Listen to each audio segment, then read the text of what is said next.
We're here to talk about Sons of Anarchy Season 3, are we not? Yeah, we are.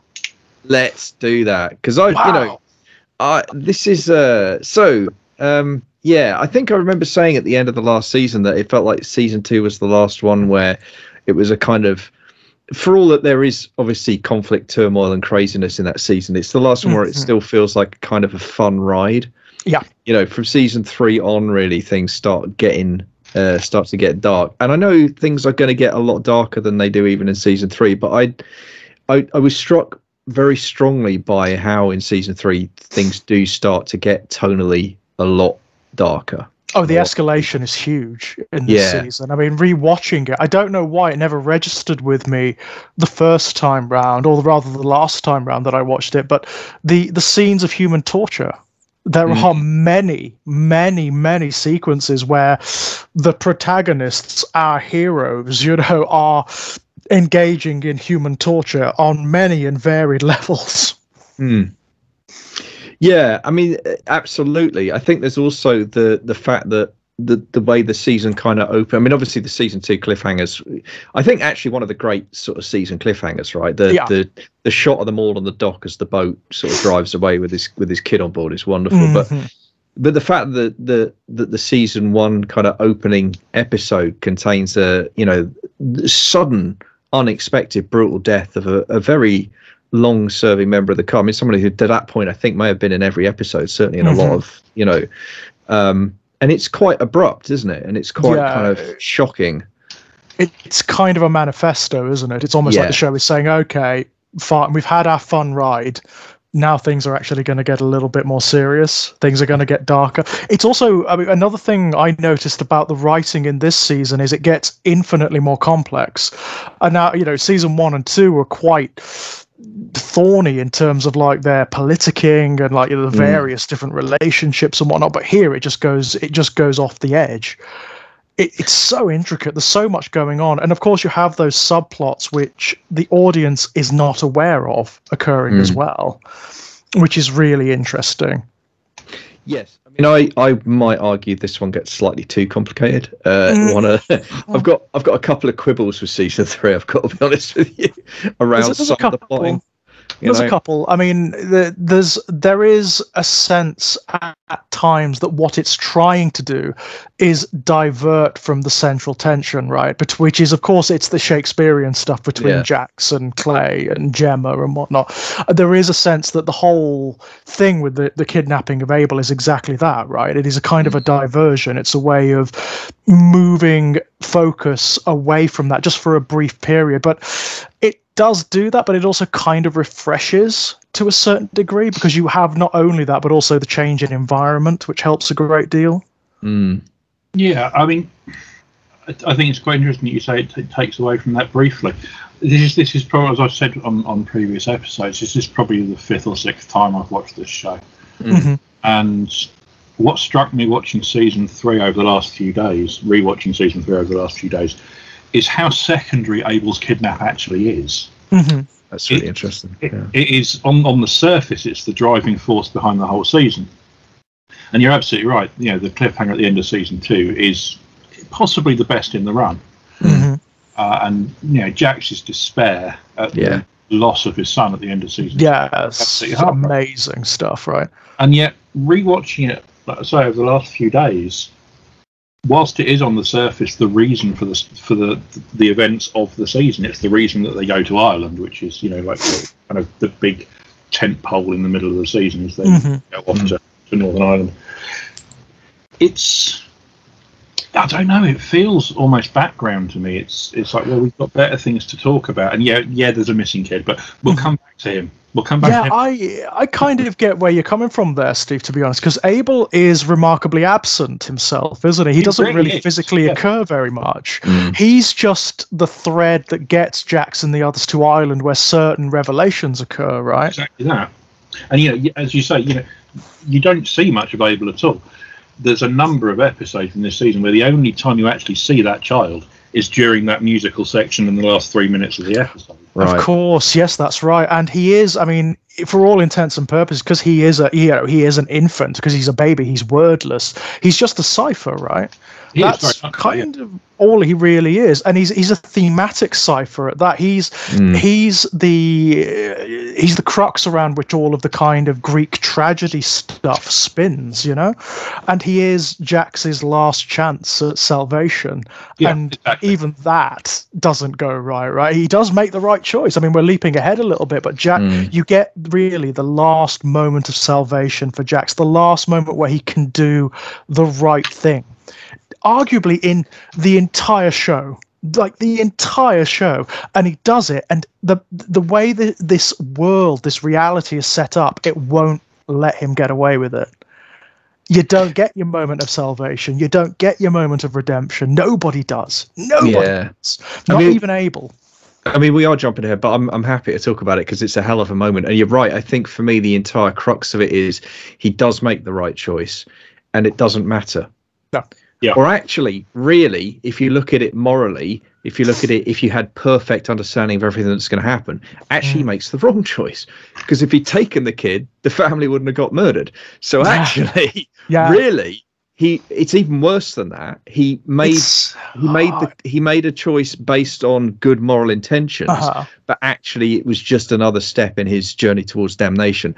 And that, for me, is the essence of the entire show in terms of the storytelling, in terms of what we talk about with the Greek tragedy element of it. That, because it's what's horrible, and it's brilliant, and it's horrible at the same time.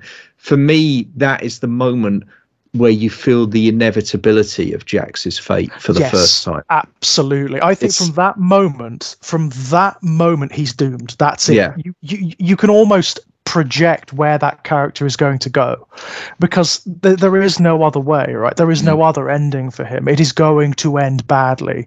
And from that moment, everything is going to escalate and descend into the deepest bowels of hell, which of course it does. Yeah. I mean, I want to come back to that because I think we need to talk about the whole kind of island sequence anyway, because obviously it's a massive part of the show. But before we get there, I mean, one of the things that you made me think of there, Steve, with what you were saying was that, especially the first sort of 2 or 3 episodes, the plot seems almost, it's really weird that they clearly need to drive the Abel thing forward, but they need to not drive it forward too soon. So that the showrunners throw a lot at us in those first few episodes. So we have the death of the police officer, but also, and the first thing I really want to get into is Gemma's plot for those first sort of 3 or 4 episodes, because it's incredible. It's really powerful, I think. So she's on the run at the end of season 2, and season 3 sees her cooped up in a motel with Tig and a bunch of other sort of no-name sons guarding her. Random sons, And the disposable ones, effectively. Yeah. The one, exactly. They're sort of the equivalent of the red shirts, aren't they? In Star and we know that she doesn't know that Abel's been kidnapped. That's the other thing, because one of the themes of season 3 is don't tell Gemma shit, and I want to come back to that. Yes, absolutely, right. It's one of my few real bugbears of this season as well. But we'll get to that later. But in these few seasons, yeah, thank you. You can tell it's been bothering me, can't you? Yeah. No. But there's a lovely moment in the first episode where they're keeping the kidnapping from her, and then she finds a newspaper and she says, "Oh shit!" And we, as the viewers, I think, are supposed to assume that she's read something about the kidnapping in the newspaper. And then the next thing we know, she's trying to steal a car, right? And there's that great scene where she just stabs some random bloke who she was trying to steal a car off, which like Gemma. Never change. She doesn't. No. And she never did. And she never did. But that's a great moment. But then, of course, we find out that the whole thing that she's there about is actually the fact that her mum's passed away, right? And she's going to see her father, who's right. And that is just it's weird, because on like part of my storytelling brain is like, Jesus Christ, this is just wheel spinning bullshit, man. Get on with the plot.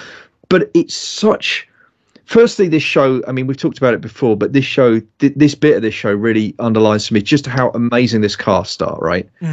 Because, I mean, it's good material, but they knock it out of the park. and the guest casting. I mean, I know that by season 3 the show had gotten a rep, right, and we end up getting more and more really, really big name guest stars, and there's another one we'll be talking about later on. But I'm sure there's one coming up that might be commented upon. You know, but the guy playing Gemma's dad, who's a character actor, I see. I'm trying to find his name because I've forgotten it. But you know, thank you. Yeah, and he's a brilliant character actor. I've seen him in other shows, and it's an incredibly moving sequence. And what I like about it is it's powerful on its own terms, but it's also the story of the wider kind of first half of the season is actually partly about Gemma's kind of emotional disintegration, right? Yeah, absolutely. And it's about what made her as well, isn't it? It's giving you just a little bit, enough of her background. So she is not just like the villainess of this piece when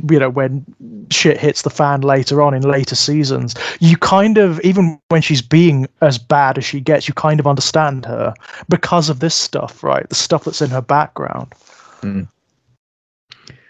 Yeah, and I think for me there's a thing about it also makes sense of her religiosity, which is something that's kind of come and gone a lot in the first 2 seasons, and it's really, it retrospectively makes sense of that thing where after the assault in season 2 she starts having been very sniffy about religion in the first season. I mean, there's that great line where she says, like, Jesus is just the guy who cuts my grass, right? Like, she's really kind of aggressively anti-religious, and then she flips back into it after the assault, and it feels odd until you get here and you realize, oh right, of course Daddy's a preacher. Yes, of course she had this love-hate relationship with religion her whole life. It makes perfect sense. Yeah. And of course, I mean, you were talking about the character actor playing something like dementia or Alzheimer's is a very, very difficult thing to do with fidelity, and many, many, many shows really drop the ball on that front. They really dropped the ball. I found this to be very, very credible and very, very moving indeed. Yeah, no, I agree. I've got nothing bad to say about Hal Holbrook's work on this show. No, absolutely outstanding. It really is wonderful. And, as you were saying earlier, Kit, it could have been wheel spinning. It could have been just like another diversion or like, oh, let's give Gemma something to do before the main plot starts rolling along. Yeah. But no, it actually works. It works very well. And it's one of those sequences that builds in certain degrees of tension that pay off profoundly later on. Well, and I think, absolutely, not least of which the fact that, Gemma effectively has that kind of, I mean, I can't remember if it's a heart attack or something not quite as serious, but where she has that moment. So when she finally gets back to the club and gets the phone call, it makes perfect sense that she collapses at that point. Because it's just one too many goddamn things, it's just one too many weight, too much, poundage of emotional weight on those shoulders, and she just can't take it anymore. Even for Gemma, right, who has some pretty broad shoulders in that regard, it's too much. It's just too much. And of course, I mean, you have to build into that the other traumas that she's experienced in previous seasons. And it's a lot. It's an arrhythmia she has, isn't it? It's an arrhythmia of the heart. And it's interesting because you haven't really seen that character that vulnerable. I mean, even in the most awful stuff that she experienced, she has a certain steel in her. She has a certain strength. But to see her undermined by something she can't even stand up against, by something she can't fight because it's just biological. It's an interesting way to take it. And there's just a point where emotional stress becomes so powerful that it does become biological, it does become physiological, and then you're fucked. I also have to say, I absolutely love the decision to have Tig be the guy in there with her, because those two performers have such great chemistry together. And I mean, we've talked. We'll always end up talking about Tig, won't we? Because Tig's just a fantastic character. Interestingly, almost like the through line of the show, like the character that carries you as the audience through it all. Even though he's, as we've discussed many times, in many ways quite awful. But there's a particular scene in the house that's absolutely seared in my brain between the two of them, and it's kind of a nothing scene really. It's quite innocuous, but Tig's coming out of the bathroom and he's wearing. I knew you were going to say that. It's so funny. He's wearing her. I think it's Gemma's mum's bathrobe, isn't it? Brilliant. Yeah, which already it's like, what are you doing, Tig? And they have utterly brilliant. And they have this whole conversation like, why do you need the baby oil, Tig? And he does this whole thing about, well, I'll be honest with you, Gemma. I'm a big man. Yeah. Sometimes the lube is just kindness. I can't remember if it's kindness or mercy, but it's something. Yeah, and it's such a great line. And then Gemma actually says, "This is the bit that I wanted to zoom in on though, because it's 2 lines, but the performance is exquisite." Gemma says, "It better not be my old man you've got in there." And what's great is the way Tig reacts to it, because he laughs and he grins. And he says, "Oh yeah, no, he's a good-looking man, but he's not my thing." And it's it's beautiful because it's so Tig. You know, it's like kind of sweet, right? And again, I mean, it is a joke. It's a joke, but again, it has a kind of resonance for later on when, you know, Tig has his great love affair of the show, right? Yeah, absolutely. But I love the way that the actor plays it with Tig there, because you could play that line a lot of ways. You could be indignant, or you could really laugh it off. You know, you could make it too. And he doesn't. He does this sort of smile, and it's the way he delivers that line. No, he's a good-looking man. It's almost like he doesn't get the sarcasm of it, isn't it? It's like, yeah, exactly. Yeah, it's really, really. Let me think about it. Let me process that for a moment. I see what you might think. No, as it happens, not this time. You know. And of course he ends up sleeping with like the help, right? Yes. You know, because that's him, isn't it? And that's what would happen, right? It ends up with absolutely catastrophic consequences. Oh, again, anyone who becomes involved with these characters is damned, right? That's just the way this show works. Well, I definitely wouldn't shag Tig. I think shagging Tig is a bad move. Yeah, I think that's a very, very bad move indeed. In fact, any of them, quite frankly. Yeah, no, true. But like, if you don't get burned alive in the fire in the basement that you're hiding in, you end up getting shot and then tied up in a basement, and then oh my god, yeah. I mean, and it's again, there's this weird, almost like really horrific comedy of errors going on here, right? You know, there's the horror of the dementia. You know, her dad attacking him. Yeah. That's which is funny in the most despairing way imaginable, right? In the most gallows way imaginable. But I think that's what the show does well when it's hitting its stride here, where it manages to contain that kind of multitude of tone, where you know, the stuff with the father is very naturalistic and very kind of, and it is painful, absolutely. But then it manages to intersperse it with these moments of comedy, and it does it without cheapening the drama. The big example I can think of actually that I really love is where Tig, we get a throwback to Tig's being freaked out by dolls, right? Oh yes, yeah. And he's playing with the china, and he's like he's turned the faces so they're looking away because it's like, I can't deal with them looking at me. Yeah. But of course, when her father sees that, it freaks him out, because it affects with his dementia and his sense of place and self. So, and it doesn't sacrifice either the comedy of the moment or the drama of it. It lets both of them play out. And I think that's actually, like, when you think about that in writing terms, never mind anything else, that's really tough. That's actually really hard to do. And it's a combination, I think, of a great script and just world-class acting, performing, just to get the material on that level and understand how to make that work. Really just impressive stuff. Yeah, it's lovely little character beats, isn't it? Just tiny little things that build the characters, that swell them into something more than they otherwise would be. Yeah. It's very clever. And also just reinforces the themes of the show as well in the most subtle way imaginable. The most subtle way imaginable, that this place is hell for everyone. You know, doesn't matter which way you turn it, someone's going to suffer. Yeah, true enough. Which I guess we should talk about The Help then, because that leads us neatly to one of the most, for my money anyway, and I know that obviously there are better actors that come in, but what a breathtaking moment when they can you remember the first time you watched it and they started talking about Bachman? Did it twig with you what was about to happen? Did any of you have a clue? Not a thing. I mean, it just did not register at all until he came in, obviously, and then it's like, obviously, yeah. I'm exactly the same. I had no clue that it was going to be James Herbert rocking up. Right, get out now. James Herbert's poorer cousin.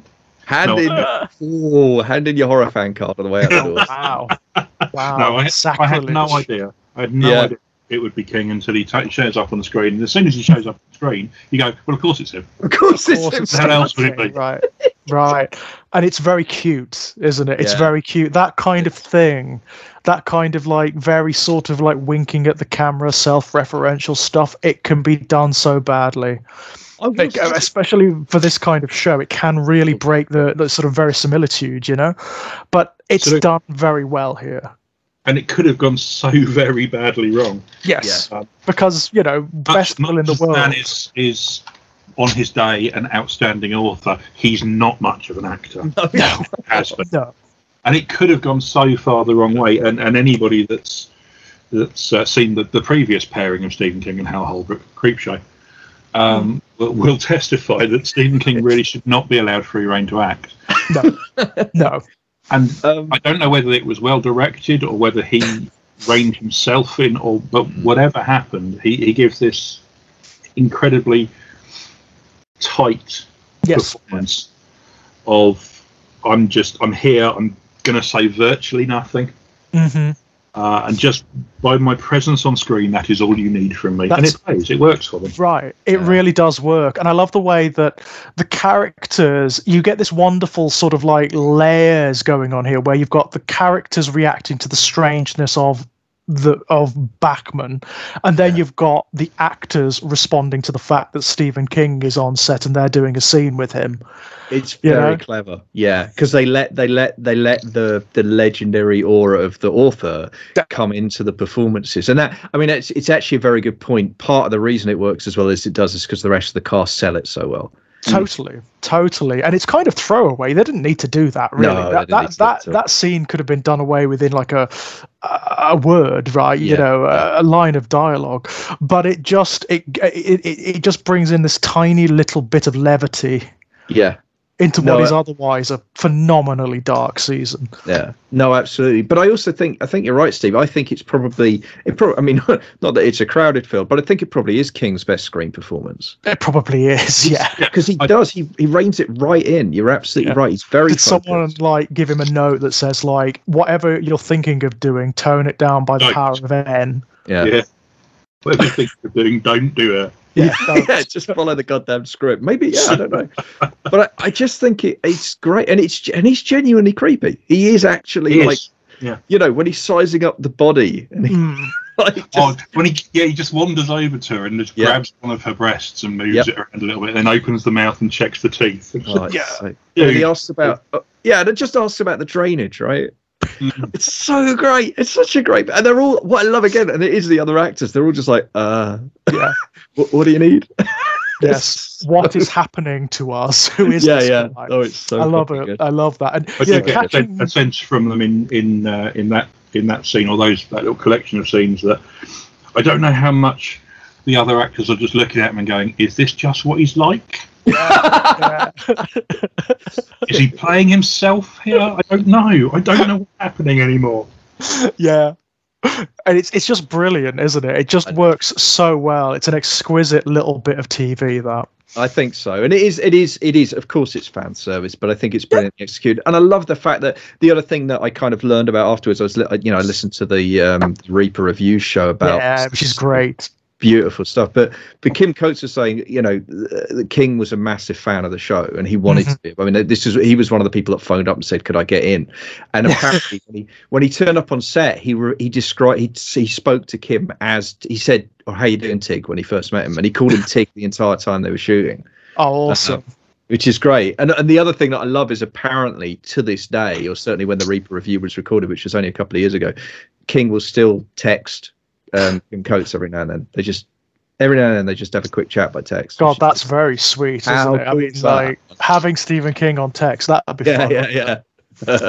So anyway, it was obviously we had to talk about it because we are who we are. But I just thought it was great, and I thought it was just it was nice. It was a real thrill, but it's also kind of, for me, it's a sign of the level that the show had gotten to, that it could do something like that, and the confidence as well to pull it within like a very short span of time, really, just a couple of seasons. It's managed to get this huge. It's managed to become this significant, right? Yeah, no, absolutely.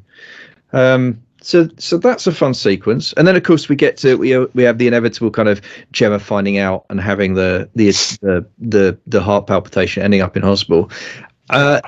is this a good time to talk about our favourite villain in the world, Stall? Is this the time to... I think so. I think you've got to, really, if you're going to talk about Gemma's storyline, because it is between Gemma and Stahl, isn't it, really? Yeah. And this season, there's obviously the diversion to Ireland, but Stahl's shadow is over everything, right? Yeah.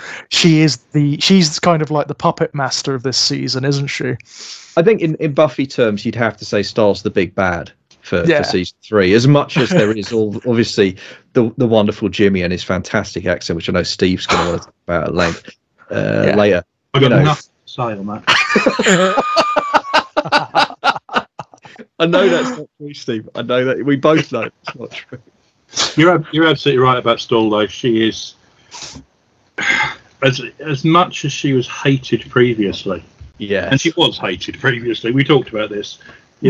She's a fantastic character, fantastic performance, because we all despise her. Yeah. And as much as we did despise her up to the end of series 2, fuck me, does she go over the top this time round? This season she goes full on like psychopath, doesn't she? We really see like what she actually is underneath here. And what I love about Stahl in this season, amongst everything, what I love about Stahl in this season is everything. But what I love more than anything else in this season is just when you think, and it's cliche, but it's true, just when you think that she's gone as far as she can possibly go, and still be law enforcement in its theory, then, oh no, she ups the game. Yeah. Oh yeah. She ups the game again. She screws one, she screws them all, she shoots her girlfriend in the face. Yeah. Wow. It's just wow. No, but here's the thing about that moment, right? Yeah, she shoots her girlfriend in the face. It's a shocking moment. But what takes it to like next level, what takes it to all-time villainy is she planned to do that for about 5 episodes. Oh, yeah, absolutely. Yeah. She sets her girlfriend up way early on. There's this whole bit where Gemma gives a false confession, or, false statement, and implicates the girlfriend. And at the time, we're all like, what the hell? What is this going on? Like, that's a hell of a long con to be playing, and at that point, unless I'm greatly mistaken, as a viewer, we just assume that they're colleagues, don't we? Have we found out that they're involved with one another at the point where she gets Gemma to set her? I think we do. I think we know they're lovers by that point. I think we do. So yes, I think even if we, even if we haven't seen it explicitly, I do think there's been like sequences and scenes where they're kind of more than colleagues. No, they definitely have, because Jax has been to her house by that point, and that's after Jax visits, right? Yeah, that's right. My apologies, my timeline appears to be no.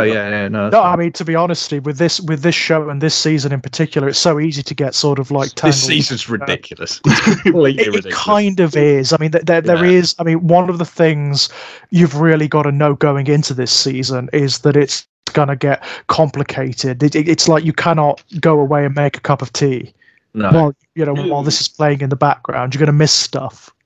And I have to say, I mean, actually, as you brought it up, this does kind of neatly bring me on to one of my kind of one of my kind of question marks over the plotting of this. So if we think about Stahl's plan here, as we say, I mean, look, I think for me, one of the things about this season is it's one of those seasons. It does contain absolutely heart-stopping moments, but I do think I suffered a little bit of refrigerator logic with a couple of them, where I was like, after thinking about it for a while, it's like, does this actually stack up? The shooting of Stahl's girlfriend is a great case in point where, it is shocking, and it is again that revelation, like, oh wow, you set her up like 6 episodes ago for this moment. But then you start thinking about the circumstances under which she got shot, and there's no way that Stahl could have engineered that situation. She just took advantage of a moment, and it's like, and then that's the only bit where I start thinking, like, so did you just know that an opportunity was going to present itself for you to kill her at some point, or? You know what I mean? Like how? Yeah, I get where you're coming from. Definitely, there are certain things in this season that are like that are almost too convenient, right? Yeah. It is a case of Deus Ex Machina almost. But then again, from the way I'm looking at this show, that feeds into the mythology and the metaphysics beautifully. Sure, yeah.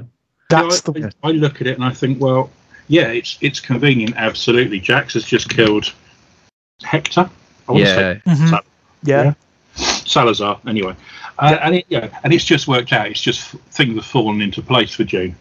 But what the way that I have always read it is, that happened and that worked out nicely. But if it hadn't, she'd have made it happen. She'd have found a way. She is that kind of person. She's that character that she goes, right, well, this is a convenient moment for me to kill her, so I'll do it. Yeah. But if that moment hadn't come around, she'd have orchestrated something. Yeah. Fair enough. Yeah. And also, I mean, like, again, looking at it as a sort of mythological Greek tragedy of some description, or even as like a sort of almost Dantean metaphysics you've got going on here. This reality engineers itself, so every character comes to the very worst of themselves. They make the worst decisions. They do the worst things. And this is Stahl. This is her revealing to both us and this reality what she actually is, where she's like, where the bottom of the barrel is for her, which is nowhere, right? Yeah. So there is nothing she is not willing to do in the name of, I mean, I suppose you could say it's in the name of her career, but I don't even think it's that, is it? It's just in the name of mania. She's genuinely a sociopath. Yeah, like a proper. It's the only way a character like her can operate in this world as well. If you're going to have a villain like her, an antagonist like her, they need to be like that, considering who they're up against. Yeah. No, I think that's right, and it's, again, I mean, you mentioned it earlier, but it is just she's been consistently brilliant throughout the show, and she's awesome. And her character takes it to the next level, and the actress just kicks it up another notch. I mean, she's just. I think if the casting was bad with Stahl, then it wouldn't have worked, because she is extreme. She's an extreme character in on almost every level, right? Yeah. It could have been like cartoonish. Yeah, but I mean, one of the things that really impresses about the character is just how well she keeps her cool, even in like, really, I mean, like, she gets kidnapped at gunpoint by Gemma at one point in this, and she's mainly just annoyed. You know what I mean? Like, she's just like, what the fuck? And she's doing that thing. I mean, if you watch that sequence, she's doing that thing she always does, where she's calculating. She's looking at the options. So how do I get out of this, and how do I turn it to my advantage? What can I do here? And of course, I mean, sorry, go on, Steve. I think there's only one scene that I can think of where that character actually full on loses it completely. I think we all know what that scene is, which we'll come to later on in the conversation. Yes, very much. Well, so. Yeah, and of course it directly mirrors the only other time it happens in season 2, which is right. And isn't it wonderful, right? I mean, it's terrible. I mean, in a way, the way it kind of makes the audience feel this sort of Schadenfreude, right? This absolute spite for this character. It's a really wonderful sequence, and it leaves you feeling very uncomfortable as the audience. I think very uncomfortable. Yeah, no, it certainly did me. Absolutely. It's great. I mean, obviously, it's great drama for all those reasons. Absolutely. But for me, it's the performance more than anything. It's the performance that really nails that character. It's just on the right side. She's vile, and she's absolutely repulsive, but it's just on the right side of human. You can still take her as a believable human being in this world, and that's what makes it work. Yeah, I think that's right, and I love how in this season as well that the writers clearly realised that the real strength for the character was to stick her up, but either put her in scenes against Jax or against Gemma, because we get a lot of that in this season. Whereas in season 2, it almost seemed like, I mean, it almost felt like they were trying different pairings out to figure out what would work. Do you know what I mean? Like they put her up against like quite a lot of different people. Absolutely, it's funny you should say that, because she does come up against almost everyone, right? Opie, Clay, Gemma, Jax. Tara at one point, she has confrontations with everyone, and for the most part she comes out on top. But Gemma's the one, because I think what I like about it is that there's almost a way in which I think they are kind of, in a sense, shadowy reflections of each other. There are certainly qualities they have in common, What I love about it in season 3 is when you have those confrontations, they kind of stack the deck by having Gemma for a lot of those confrontations in a hospital bed. Yeah, so Gemma's put at this massive disadvantage, which Stoll, of course, exploits mercilessly because that's what she does. And it leads to these really great, they're crackling scenes. Then they're full of energy because like on a square fight, Gemma would just deck this woman. Like there's no question. Absolutely, there's no but question. She can't. She's literally handcuffed to a hospital bed. She's totally like, and that power dynamic, that power imbalance in there, obviously, which represents. I mean, it's real, but it also represents the kind of law enforcement versus civilian power imbalance, or outlaw power imbalance that's already there. It's so good. And also, I mean, clearly having an absolute fucking ball. They're just like, bring it on, I imagine for the actress who plays Gemma, it must be brilliant to have had someone who was even more powerful than her, because of course that is just not the dynamic Gemma has had throughout the previous season. She has almost always been in control. Yeah. No, that's right. And seeing Kate Segal just respond to that situation, wonderful stuff. As the audience, of course, it plays with us as well because we are used to seeing Gemma in control. We're used to seeing her being the puppet master and manipulating everyone else. So to have that flipped, it unsettles us. It makes us feel a little bit. It's not a comfortable thing. And actually, as you say that, it makes me realize that's kind of what. A lot of what season 3, I think, is doing is systematically kicking away those planks that we've had under us of surety of the first 2 seasons. Absolutely, yes. It just made me realise when you said that, what it made me think immediately of is what happens with Charming PD through the course of this season. And I mean, obviously, the relationship, the son's relationship with law enforcement, and especially with the local guy, is complicated. But but Unser is clearly, sympathetic to the club, and having like part of the setup of the show is like we're asked to believe in this small town where they've got a small town PD, and because of that, this club can get away with running the place as long as it keeps the locals at peace and it keeps the violence. Like that's the premise of the whole show, right? Yeah. But now that fundamental plank is being threatened, and it starts in the first episode, with the death of the other officer, but then it gradually becomes more and more severe as the season goes on, and that again, it's that thing of like, oh, but the Sons are okay when they're in Charming because they run Charming because of Charlie Unser, because of Unser, and it's like, oh, maybe not, maybe that whole, maybe that whole thing is starting to crumble. Yeah, and you also have, Unser as a character is very interesting in this season as well, because you get really the beginning of his complete damnation at the end. Right? Because it's the most active he is in betraying someone else. Okay, it's Stahl, but even so, it's a colleague, right? It's another member of law enforcement. This is the edge for him, right? I mean, knowing that she's going to be executed as well. Right, that's the thing, isn't it? And the thing is, we know from across the 3 seasons, we've watched Unser walk an increasingly narrow line and struggle with it more and more and more. And I think, not to jump ahead, but it's very clear to me what happens in season 3 is that Unser ultimately sees a threat to Gemma. Yes, it's that. It's always that, isn't it? It's always Gemma for Unser. And at that point, he knows what side of the line he's going to land on.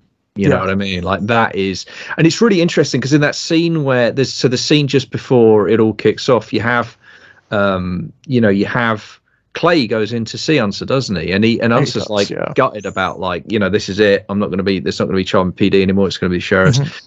And it's great because Clay says to him, what you've done for this club, it will never be forgotten.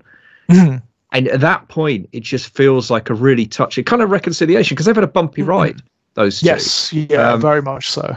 And you just think like, well, that's a really nice thing for Clay to say there. It really is like, because he doesn't have to do it, but it's kind of a touching moment. And then you realise, of course, he's not thanking him for what he's done. He's thanking him for what he's about to do. What he's going to do, yeah. Which is like a big fucking deal.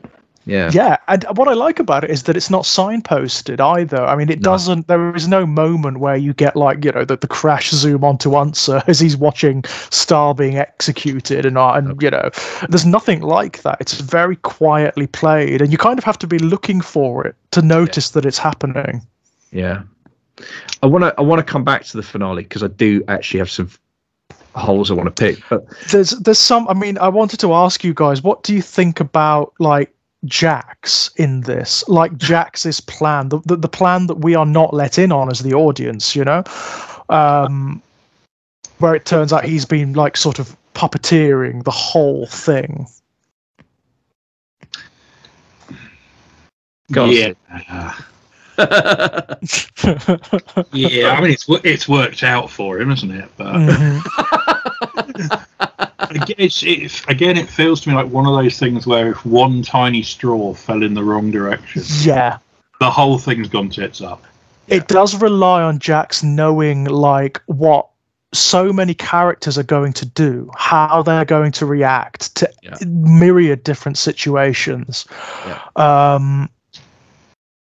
And also it relies on Jax being that much smarter than these characters, right? Yeah.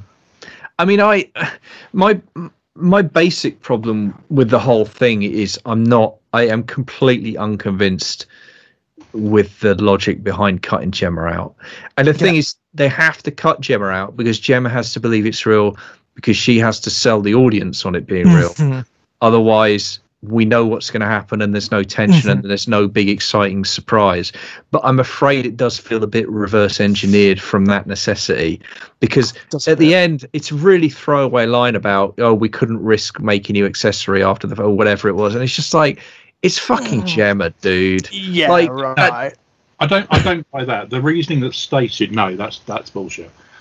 The accessory after the fact, that can fuck off. That's not nor there. What I do buy is that they kept Gemma out of the loop for her reaction in front of Stahl. Because she breaks down completely, her and Tara, in front of Stahl. Right. And Tara, it does Tara? I don't know. Anyway, sorry, I'm confused again. Gemma definitely loses her shit. She does, when they all get taken away. And I think they need that. I think the club need her to demonstrably be broken by this in front of Stahl and the ATF and everybody. I mean, that makes it an incredible... Not only by the boys being taken away, but by Jax's betrayal of the club. Right. Yes, of course. Yeah. That's the big one, right? I mean, if so, that is a incredibly callous manipulation. It is. It is. Yeah, okay. But it is Clay Jax, though, isn't it? Let's be honest. Yeah. Okay. No, maybe. It's a little bit of the Gemma in Jax coming out, Right. Yeah. Again, it's this whole thing you were talking about, Kit, of this mirroring that happens in this show. Yeah. Like, so many of the key characters are actually mirrors of one another. Yeah. And again, it refers back to certain themes and tropes that you do find in sort of like Shakespearean tragedy and like the epic Greek tragedies that this echoes in many, many ways. It's fascinatingly literate in that regard. Yeah. And I'm sure that Jackson felt bad about deceiving his mother in that way. Yeah.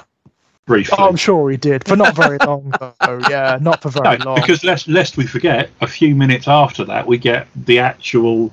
I mean, it's been coming, and we kind of know it already. But the stated when we get the voiceover of JT's letter, right? Like, when these letters stop coming, I know that I will have been killed by my best friend, my wife. Yeah, yes, and we all know that that's kind of been there since early on in the show. But that's the first time I think that it's outright stated. That's right. Yeah. I'm sure that they're the ones that are going to kill me. Yeah. And again, when you talk about the wheels turning in the show and you talk about that sense of inevitability, like the episode before, Jax has delivered that incredible, and it's a great performance, by the way. But when he delivers the line, "I'm done listening to dead men."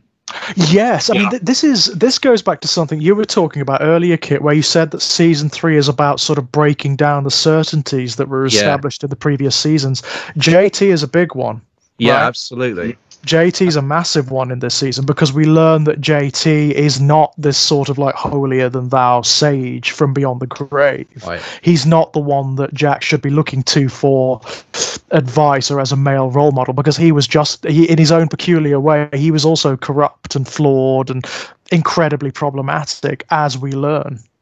Yeah, I mean, I don't think it's an interesting thing, isn't it? I don't think that it quite. I think it complicates JT. I don't think it makes him a straight up villain or anything. And I still think no. It doesn't make him a villain. There's nothing he's done that's on a par with what Clay's up to. But he is not what Jax needs. He's still not the guy, right? He is still not the man, and that's really interesting. Yeah, because it destroys the dynamic of polar opposites. Well, and again, it kicks, because the part of the certainty of the show has been, it's Hamlet in a motorcycle club, and the dad's ghost is going to lead Jax to ultimately to figuring stuff out. So, of course, when he says, "I'm done listening to dead men," I don't know about you, but I immediately thought of those voiceovers and thinking, okay, well, that's interesting. But then, of course, we have another, that's thinking about JT's that manuscript that JT produced. Of course, then at the end of the season, as you rightly point out, George, we get a new version of that. We get the letters, which are more intimate, because they're not written to Jax anymore. These were written to, the woman who's in love with an island. So this is a whole different layer of intimacy. And that's when you're going to see the inner core of the man. And it's like, I love it, because at the same time, you can picture it almost like a long fuse going towards a bomb.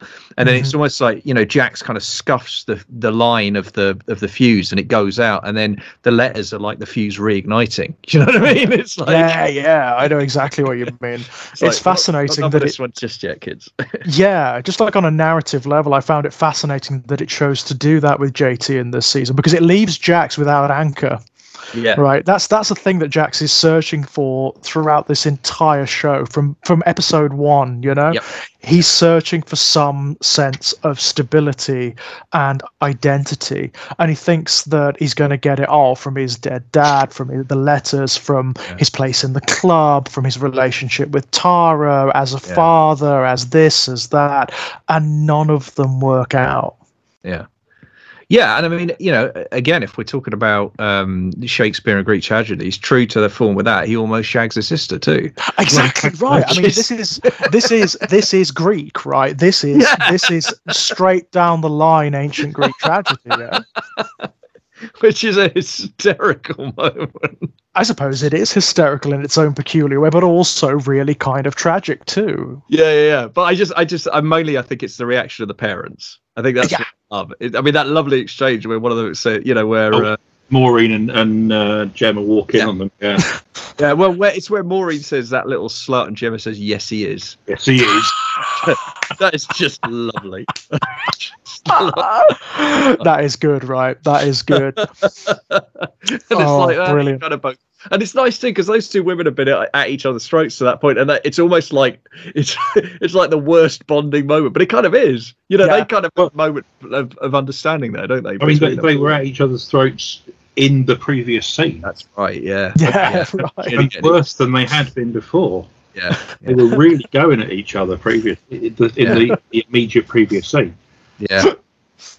And again, if we're talking about, you're right, you're talking about certainties being knocked over, and one of those certainties being the character of JT. But of course, I love how Gemma is obviously threatened by the fact of this relationship. And of course, again, it's Sons of Anarchy, so it's secrets and lies, right? Obviously, Gemma and Clay have known for a very long time about this kid, right? They've known about the relationship that JT had, and they've kept it from Jack. So again, it's another thing, it's another skeleton in the closet.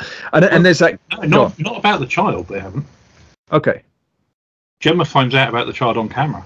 No, that's absolutely right. Yeah. Yes, that's right. She does. Yeah, she says Jackson knows nothing about you and JT, and then Maureen says, "No, neither does my Trinity." It's like, well, who's Trinity? Oh, yeah. Okay. That's right, and it's a big moment, right?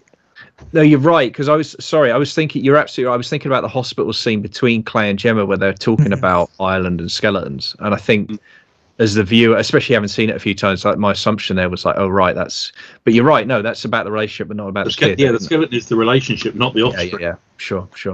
It's yet another example of what we were talking about earlier, of the knots that this season sort of ties itself into, which is entirely deliberate, right? It's not necessarily a matter of like bad writing or unconscious writing. This is what this season does.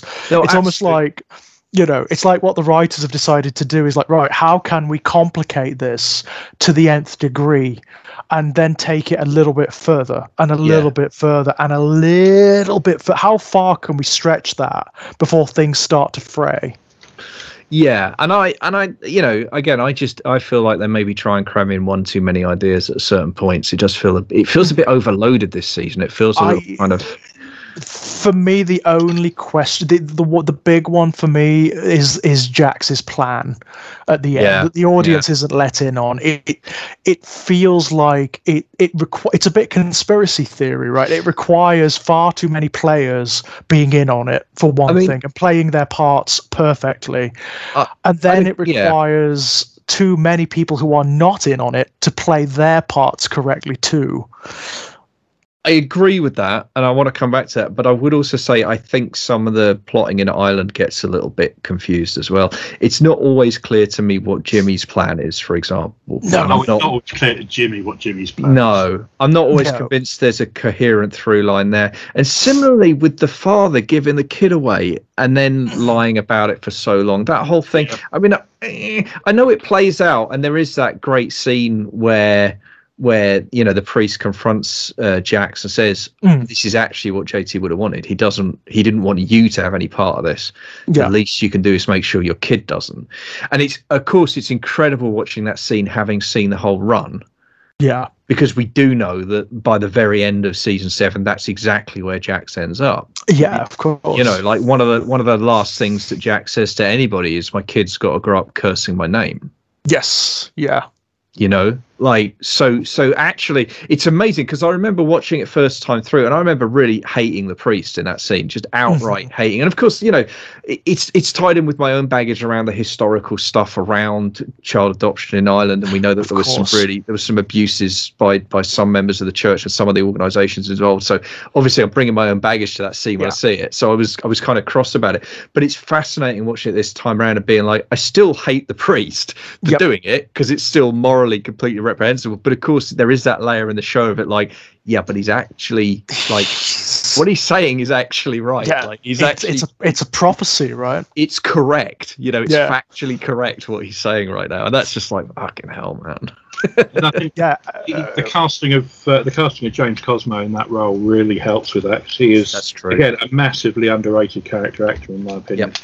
Yeah, he brings it gravitas, doesn't he? But he brings it gravitas and also sells it as real. I mean, again, this is the kind of dialogue that could have been a bit too arch for this show. Yeah. If delivered by someone else or in a different way. But it does work here. It does work. And it's, again, you get this wonderful thing where this character is essentially, he's not just talking to Jax, right? He's talking to the audience. Yeah, absolutely. And he's telling us what the show is about. Yeah. This is it writ large. These are the overarching themes of this show. But also he's he's just an incredible presence. Yeah. And there's a stillness to him and an authority when he speaks. He does it. And of course as well, what I love about his arc is the way he comes full circle and at the end effectively sacrifices himself to get the kid back. Yeah. That's really, really interesting. And that's almost like his redemption arc, weirdly. Well, yeah, it's a martyr's redemption arc, right? Yeah, very interesting in and of itself.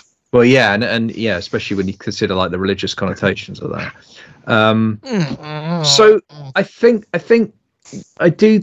So some of the stuff that I struggle with a bit in the Ireland thing, there's some moments where there's one moment in particular. It's a small one, but it bugs me where the gang. I think it's. I'm trying to remember if it's before the explosion, or I think it's after the explosion, but when they're going, there's a bit where they're gonna set the Sons of Anarchy up and they're gonna stop them at a roadblock, and it just doesn't happen. They just don't get stopped.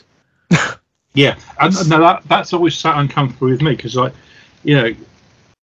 they're sat there and there's McGee and there's his VP whose name escapes me right now, and McGee just looks at me and goes, "What happened? They were supposed to stop." I don't know. Yeah. Well, that's the end of that plot. Great. Cheers. It's odd, isn't it? It almost feels like there's a scene missing, or there's a sequence missing there that they either couldn't shoot or just didn't work out. Very, very peculiar. I don't know what the character's motivation there is. I mean, I know, obviously, yeah, they're following Jimmy's orders. They're supposed to get the son stopped at this roadblock and presumably arrested or whatever. But then it doesn't happen. I don't know why, but why doesn't it happen? Has someone done their job? Or did they just assume that the police are going to go, oh, well, we're going to nick you because we can? I don't know. I don't know what the outcome was supposed to be there.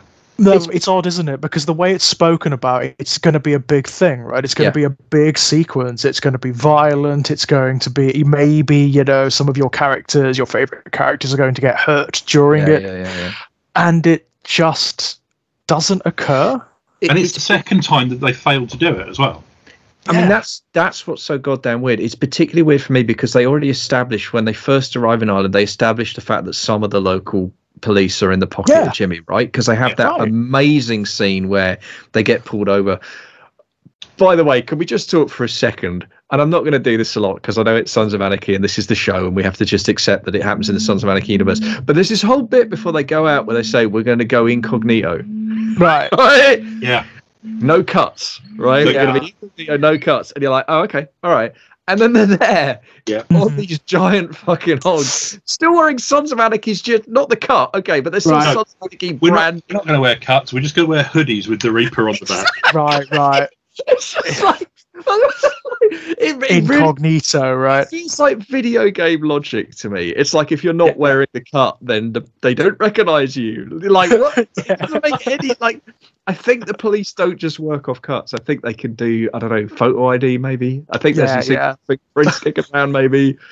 Interpol ring a bell. It's just so it just makes me laugh. It's so transparently stupid.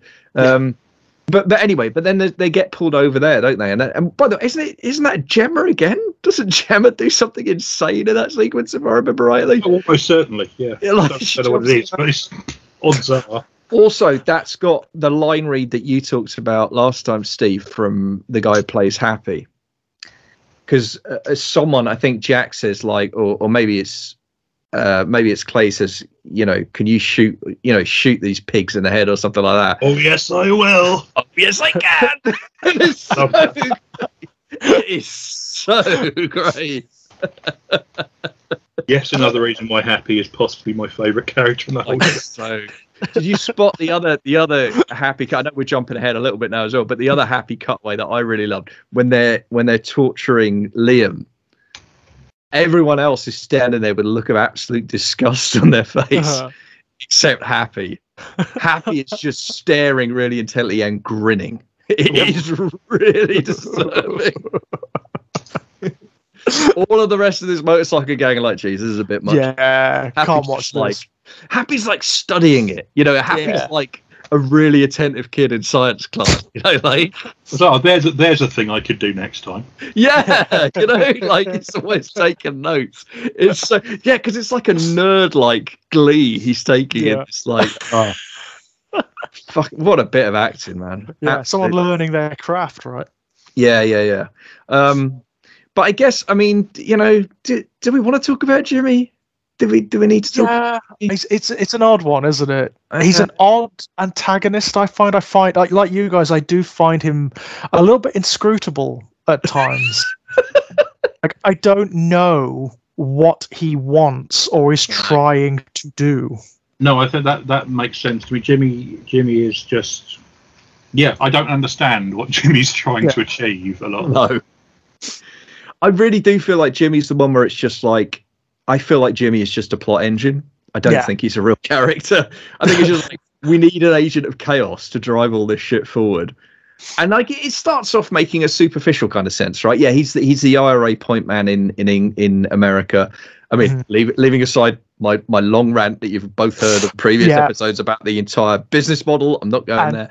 Totally agree. You know, I'm not doing it again. I'm not going to be drawn into it again. But that aside, but Jimmy's the point man, and then he gets greedy, right? Okay, sure, I can. You know, I believe it happens from time to time. But really, like from kidnapping the kid onwards, he increasingly just makes no sense to me whatsoever. Like I don't quite. It's connecting the dots, isn't it? It's like it's that thing of like kidnapping Jax's kid, question mark, profit. Profit. Yeah. Right? That's it. And we'll fill those gaps in later on down the road. And I also I actually do like the subplot of the idea that that the president and vice president of the Belfast group are actually corrupt too, that they're actually working for Jimmy. That's really good, because again, you were talking earlier about uncertainties. One of the things that we've always been certain about is the loyalty of the club to each other, right? Yes. I mean, that's kind of typified in season 2, where Tig goes way off reservation with killing Opie's wife and so forth, but still, like, Opie ultimately reconciles that because the club's more important. The club is the thing, and it's like his thing is like, no one outside this room ever knows about this, and you fuckers never do anything like this again.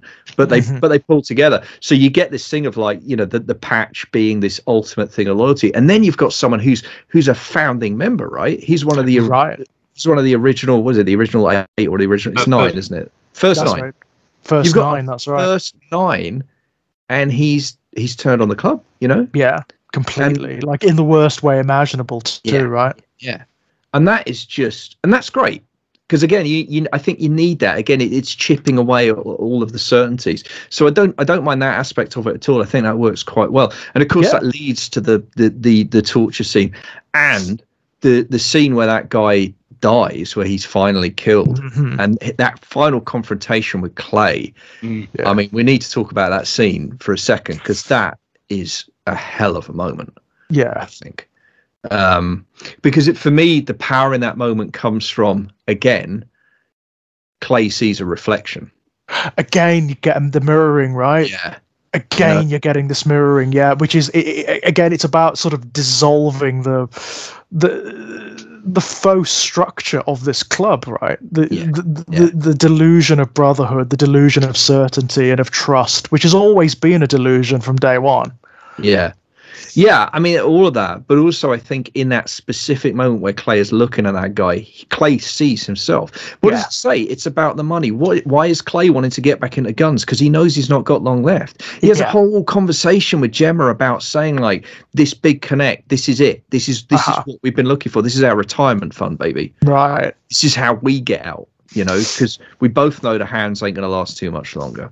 Well, that's it, isn't it? That's Clay's own particular level of hell, isn't it? It's being delivered into old age.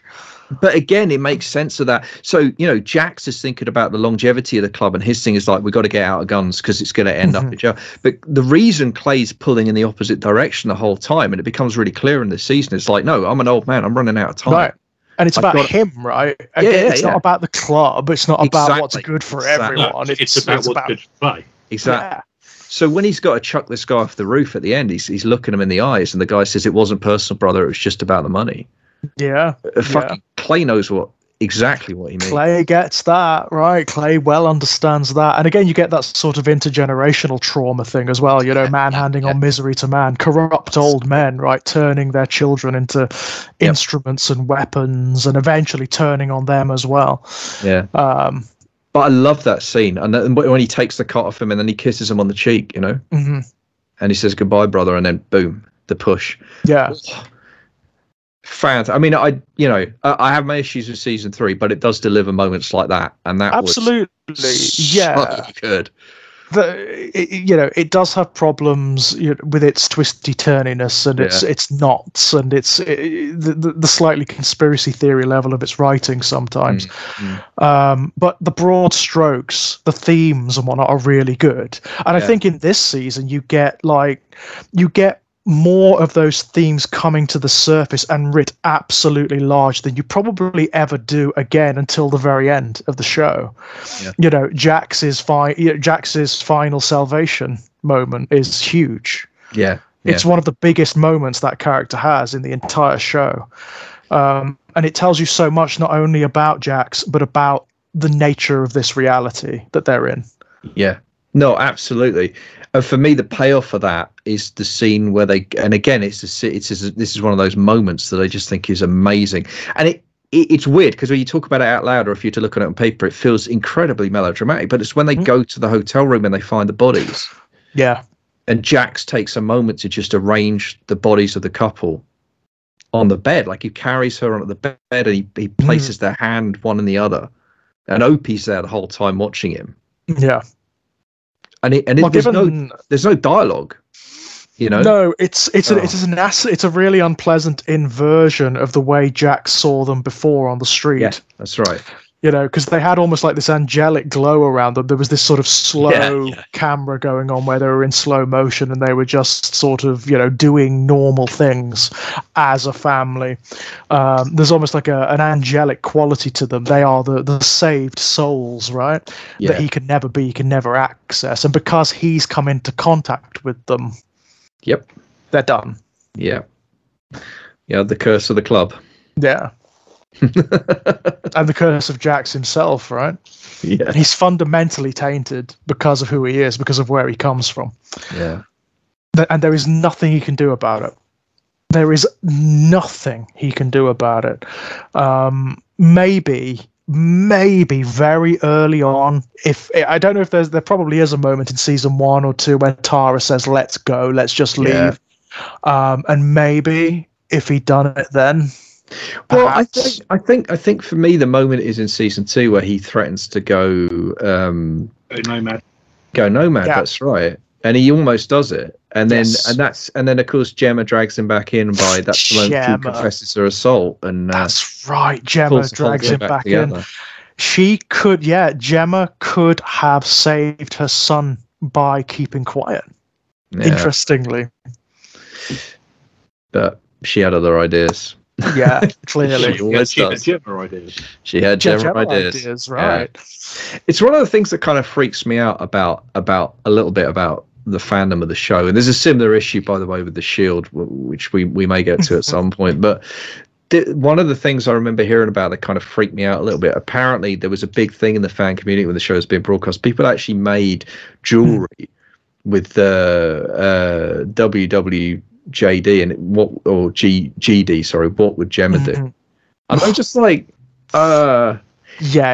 fundamentally missing the point here, like, right? I can get how at a certain point in season 1 you might think that was kind of, she's really sassy and tough and blah, but like, really, what would Gemma do? It's that whole. That's what she'd do. Yeah. It's that whole problem that we have with exegesis, right? In our cultures, you know, you see it all the time. It's the Joker effect. It's the Tyler Durden effect. It's the Rick Sanchez effect. You are not meant to idolize these characters, right? I'm not sure about Rick Sanchez. My spirit animal. Rorschach, right? Rorschach's definitely meant to. I mean, he's a hero. Yeah, Rorschach. Okay, let's check it. I am having V for Vendetta, though. No one's taking V away from no, there's nothing questioned about his actions whatsoever. No, exactly. V's nothing whatsoever. It's actual role modelling right there. But again, for the heart of exegesis, that was sarcasm. Actually, for legal purposes, that was sarcasm. So, as you've mentioned, the Shield, Kit. Go on. I think this might be an apposite time to talk about my favourite new addition to the cast. Yeah. Lemonhead, or not Lemonhead in this. Kosick, who I love. I think Kosick's a fantastic character. Mm-hmm. And not only is he a fantastic character, he has a fantastic character arc with Tig. Yeah. This glorious storyline of these two individuals who clearly, I don't know, do they hate one another? I don't know that Kosick hates Tig, but Tig clearly despises Kosick. Yeah. Yeah, he has done the worst thing imaginable. Right? Yeah. But it's the hate. It's the hate you only have for someone you once loved. Yeah, exactly that. Yeah. It's someone you once loved who's betrayed you somehow. Yeah, and it's beautifully played, isn't it? It's beautifully played because you do see these moments between them where you're like, oh God, that you could see the friendship, you could see where it was once upon a time. Yeah. And then you have these almost heartbreaking moments where they're in chapel and they're voting Kosick in. Mm-hmm. And so, I'm sure there's more than one. The one that I watched just before we started talking at the end of the run was Was Clay sat there, it's like, right, so this is on the table. We need him to stay whole while we're inside. I've got Jackson and whoever else's vote. They're yay, I'm yay. Yeah. Silence. Yeah. No, I can't. You can't. Yeah. And he gets up and walks out of chapel. Yeah.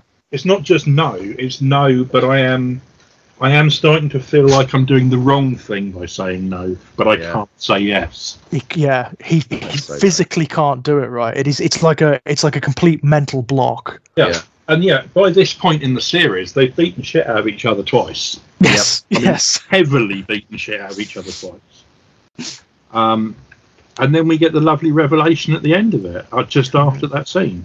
But they've also, weirdly, they have started to reconcile, because even though they're clearly still antagonistic, or Tig's clearly still antagonistic particularly, they do work together. I was going to say that. To save Tara, don't they? They do, exactly. And then, but like I say, we get the... Oh, it's so good. With the ultimate, as far as we're going to get reconciliation, at the end of, just after that scene with Tig on the swings. Yeah. And Kosik going, I loved her too, and it's like... He's like, I'll be inside shortly. You'll get in. Yeah, no, I'm not going to come in the back door like that. No, and this honour thing again. It's like, well, that's not how you do it around here, is it? Yeah. And then the revelation comes. Yeah. Yeah. Yeah. And the thing is, about that. The thing is, it's Tig, so of course, like it makes perfect sense. Yeah, I'm still not sure whether or not Mitty was his lover. Right, oh, I see. Yeah, okay. yeah, that's also Well, because there is that thing. There is that thing where Tig gets picked up by bounty hunters. That's season 2, isn't it? Where he gets picked up by bounty hunters, and there's a thing about cattle in a cattle truck. There's no detail, but we kind of don't need it. Yeah, there's a kind of. It's not without precedent. No, exactly. There's definitely a sort of Bishop of Bath and Wells quality to Tig, isn't there? I'll do anything to anything. Yeah. Yeah. That is the impression that Tig gives, But again, which is interesting because he does have one of the best romantic story arcs. This is jumping way ahead, but he has one of the best romances in the entire show. It's the sweetest affection story in the run of the whole run of the series. But then, see, this comes back again to what I love about Tig and why Tig's such a great character, because he is the most fucked up, disturbed of all of them by a fucking country mile. He really is. Yep. But he's also the only one that's honest. Yeah. The whole lot of them, he never ever tries to pretend to be anything else. Yeah. It's absolutely true. I mean, I think you've got it there, Steve. I think you've just really nailed it on the head. He is one of the very few characters who is kind of without agenda, right? Yeah, he is. He's just, well, I'm Tig and I do weird shit. That's me. I'm just like an id. Yeah. I do whatever I want. Whatever pleases me. Particularly bad. But it's never done for bad reason. It's never done for dishonest reasons. No, absolutely. I mean, the most heinous. That's what I do. Right, and even the most heinous things that he does, he does do because he thinks they're kind of right. They are right for the club. They're right for everyone else. Yeah. There is a reason behind everything that he does. Whether that reason is it will be good for the club, or whether that reason is I'm Tig and I'm hedonistic and therefore I'm going to do this because I am. There's always a reason in there. It's very interesting as well that he tends to be present for some of the more visually appalling moments in the show. I mean, obviously we had the murder of Opie's wife, which was a very powerful moment, and much. I mean, this is jumping well ahead, but we have we'll get to it when we get to it. But the moment, but which also is tangentially present for other things, like the Latinas that were burned alive in a hole. For example. It's his involvement in that still cracks me up. It still cracks me up. Well, I mean, he has one of the best lines in the series. In that, I think it's in the final episode of this. There's a moment where they find that they've actually, to their great joy, they discover they've got some fake currency, right? Mm-hmm. I can't remember what's the name. finally, after Chucky trying to tell every fucking character for about 6 episodes, and everybody go, no, not now, you're that's right. Important. Fuck off. Finally, well, if I bring a box of cash and open it in front of you, maybe you'll pay attention to me. It's so. I mean, we haven't really talked about Chucky yet. I mean, it's so obviously they.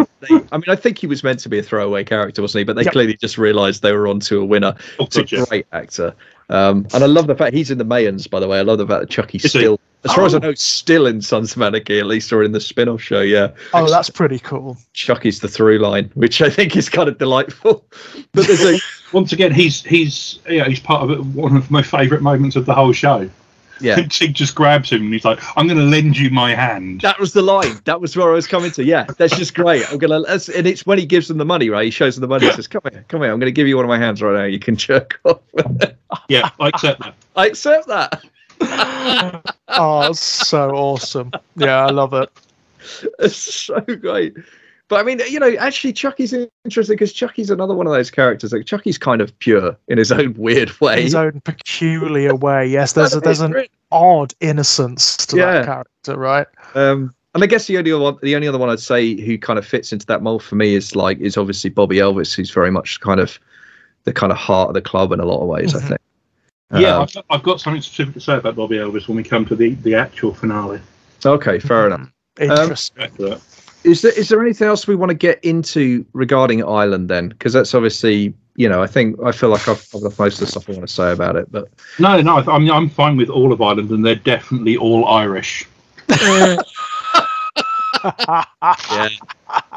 They are not.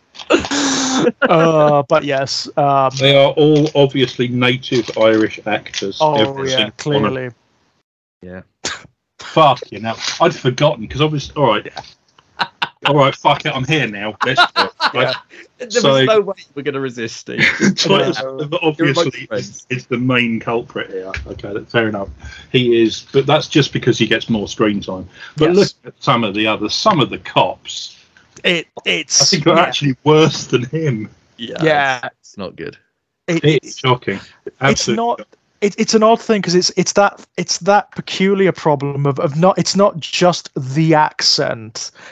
It's just sort of like the rhythms of speech and the way people speak. If you've ever spent any time at all in like Northern Ireland, I used to live there. I used to live in Derry.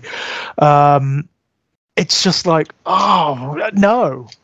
No, this is particularly egregious for you to watch. People don't talk like that. It's just people don't operate like that. There are little things. There's like the sort of me japers stuff. There's the little sort of like quaint campfire rituals and whatnot, where you're sort of like, oh, fuck off. Fuck off, it's Ireland is not like it's not like Sloughnya, it's not like a 2000 AD comic. It's not.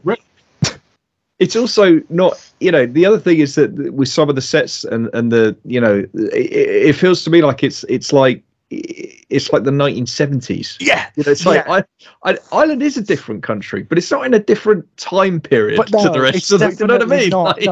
No. In Derry there is a CEX and like a Greggs and whatever. Do you know what I mean? It's so weird. They do have like laptops and computers and mobile phones and shit. Yeah.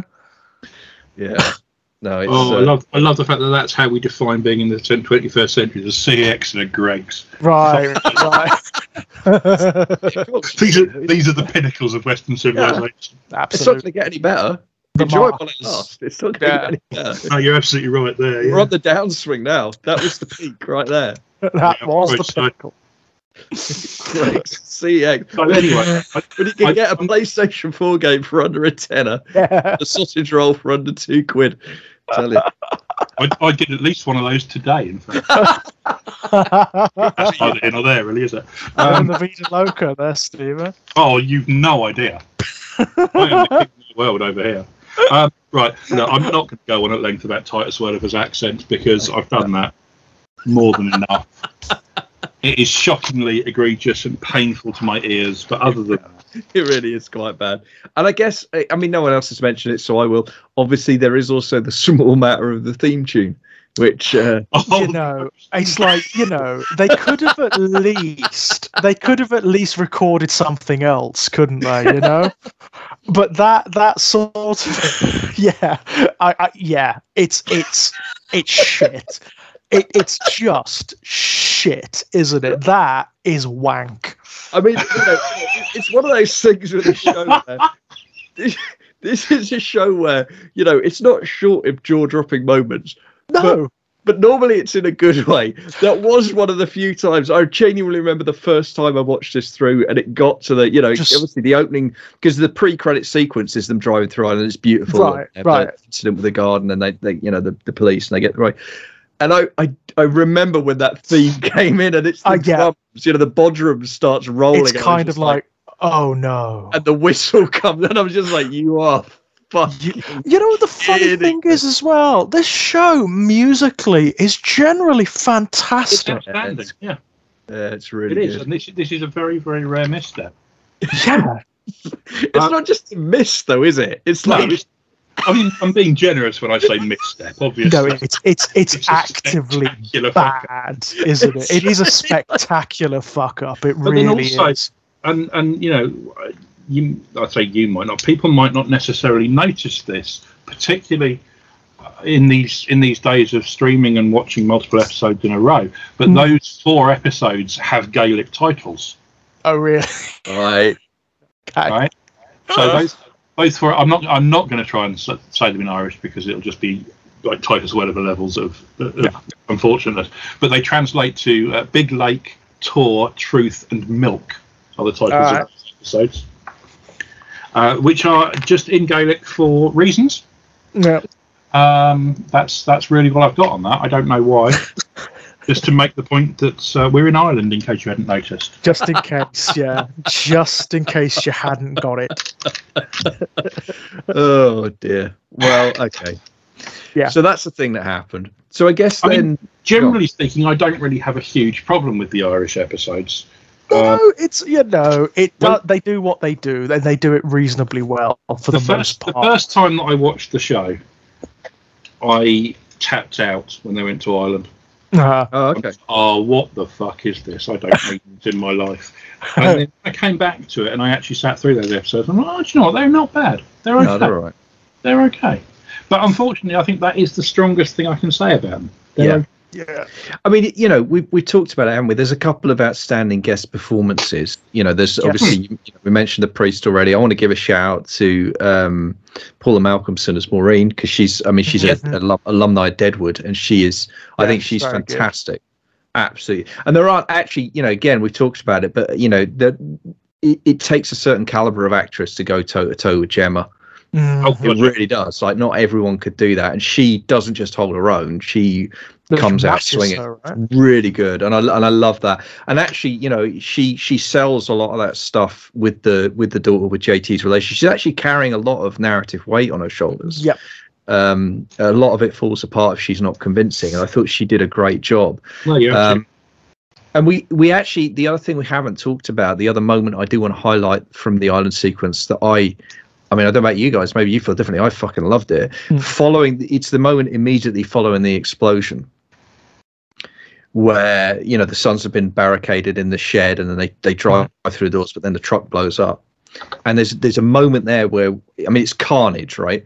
But then we have Jax, and it's Jax's point of view, and he's got this hazy thing, and he actually sees JT for a second. And he says, son. And then it does the kind of wibbly wobbly thing, and it's Clay saying son. And I really, really like that. It's a bit, I know, like, that's why I wanted to raise it. I wondered what you guys felt about it, because I could see other people maybe thinking it was a bit heavy-handed, but I just fucking loved it. I think if it was in isolation, it would have been heavy-handed. But given that, as we've already established, this show is about that, right? It's about mirroring. It's about sort of like characters who fulfill similar roles in very, very twisted, different ways. I think it works. I think it works pretty damn well. Yeah, I fully concur. It's cool. As you say, in different circumstances, in a different show, it could have been cloying and nasty. But no, it as a one-off moment, I think it plays. Yeah, No, and I think it also, I think it serves to do something with, because of course one of the problems we've got with kind of the writers have with this season is, at what point does the tension between Jax and Clay reestablish itself, right? Because it's got to, at some point, when all of this stuff is finished, when things have settled a little bit, it has to. There is still this enormous tension that has to be resolved, these narrative threads. And what that does is it very cleverly muddies the waters a bit. Yeah. It softens it a bit because it demonstrates that Jax sees a paternal figure in Clay still.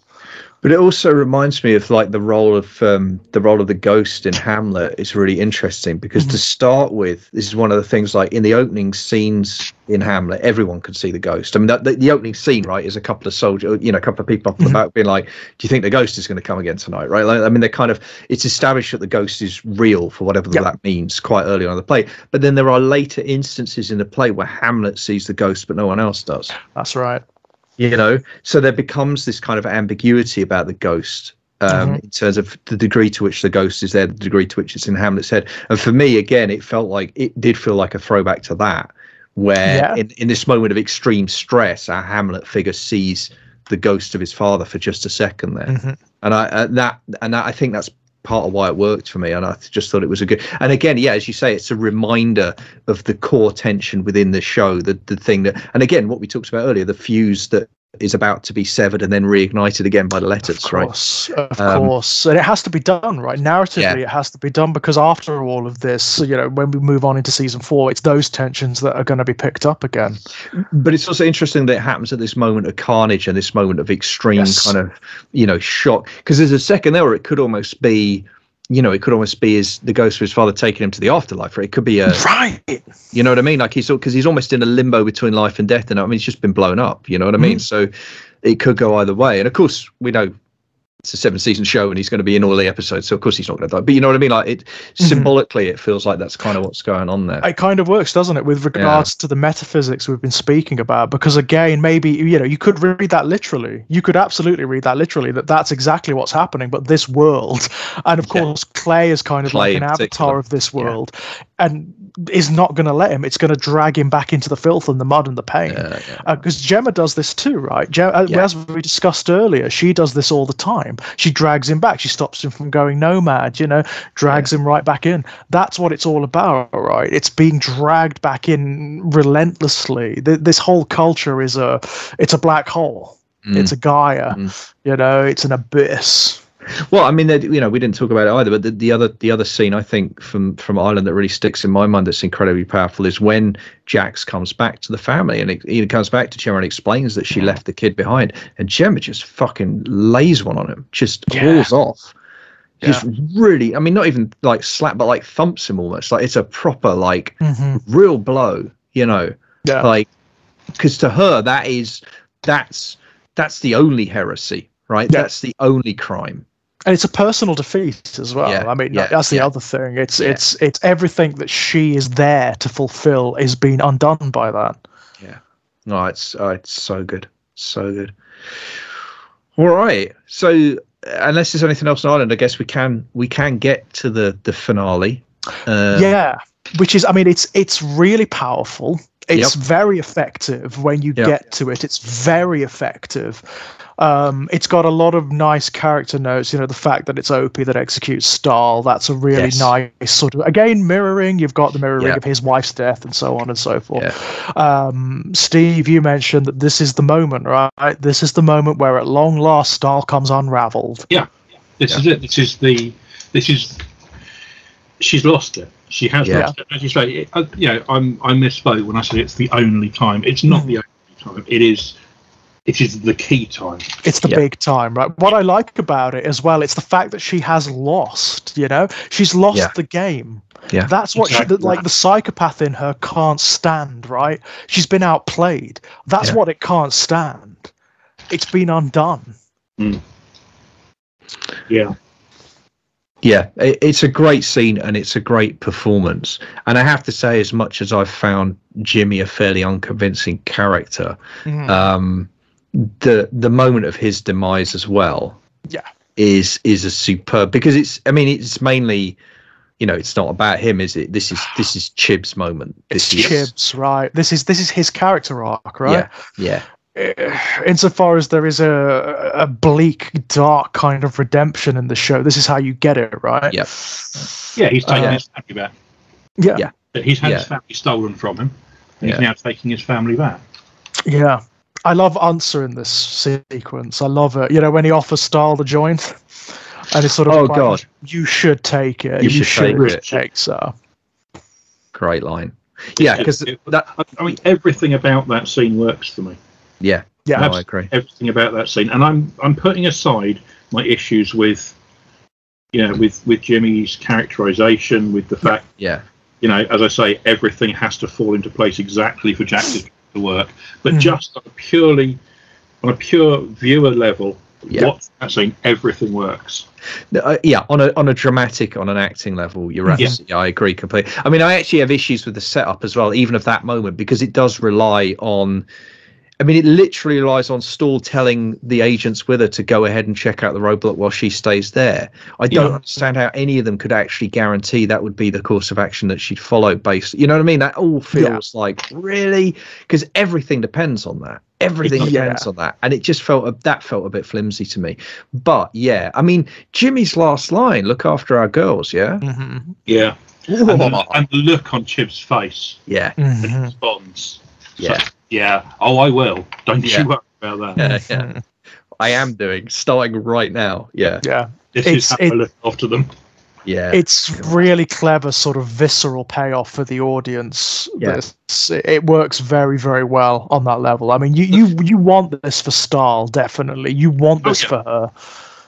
But the manner of Jimmy's execution is just perfect as well. It's brutal, isn't it? It's really. really.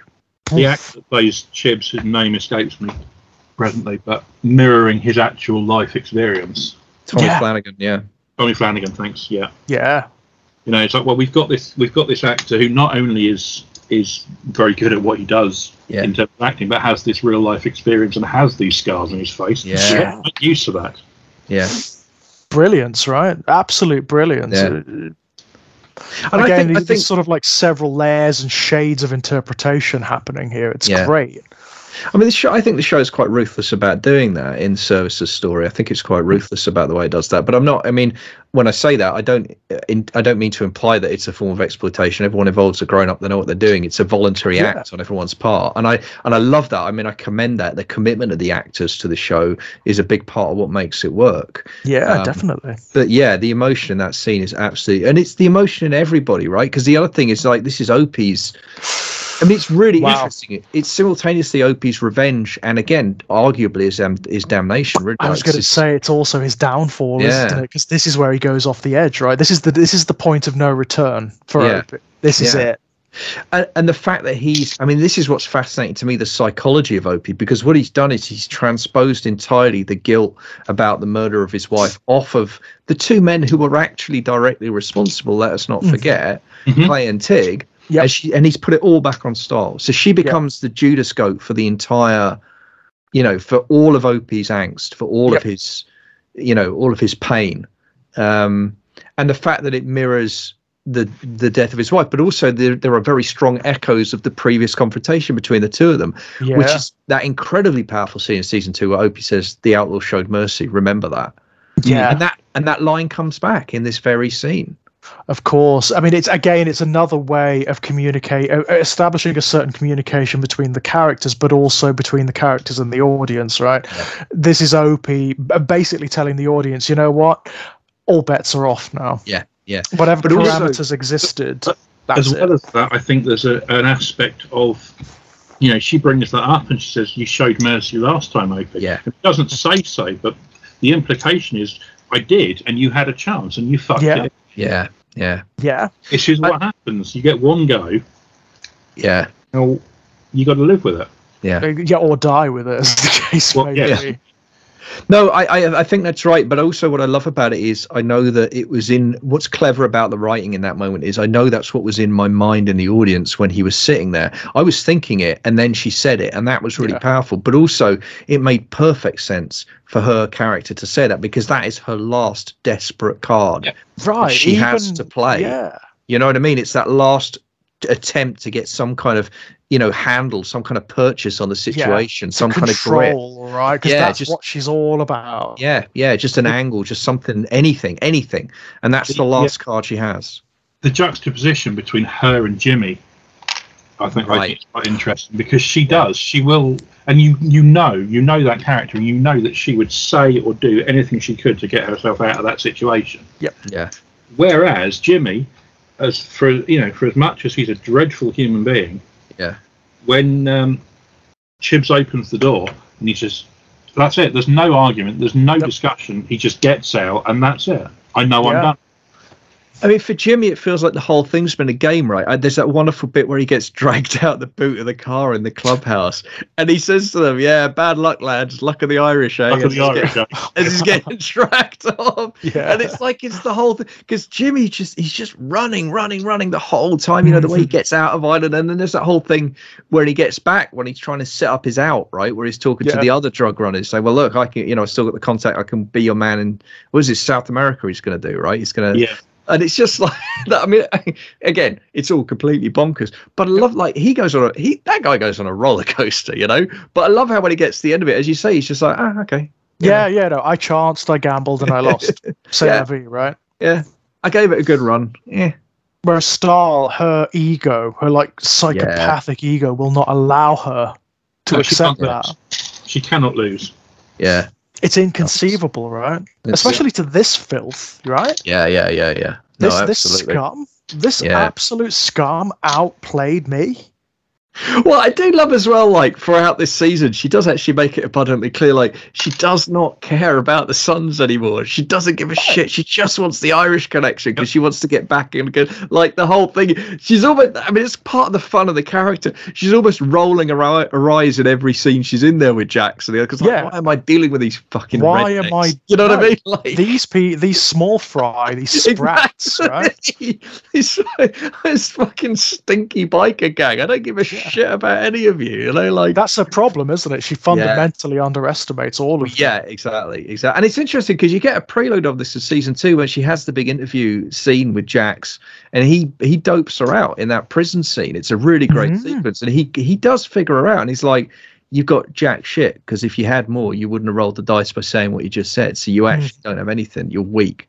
You're playing strong because you're weak. Like, he reads her. So she's actually had the warning that Jax is smarter than her. Yeah, but not just Jax. She gets played by the Suns every single time she comes up against them. No, that's true. That's true.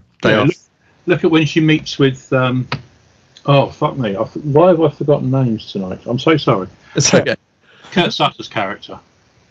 Oh yeah, I can't remember his name either, but I know who you mean. Oh, well, you're Eustace too. Great. I know slightly better about myself now. Everybody at home, the listener, will be sat there now shouting at their screaming at the screen. Device. It's Olin or whatever his name is.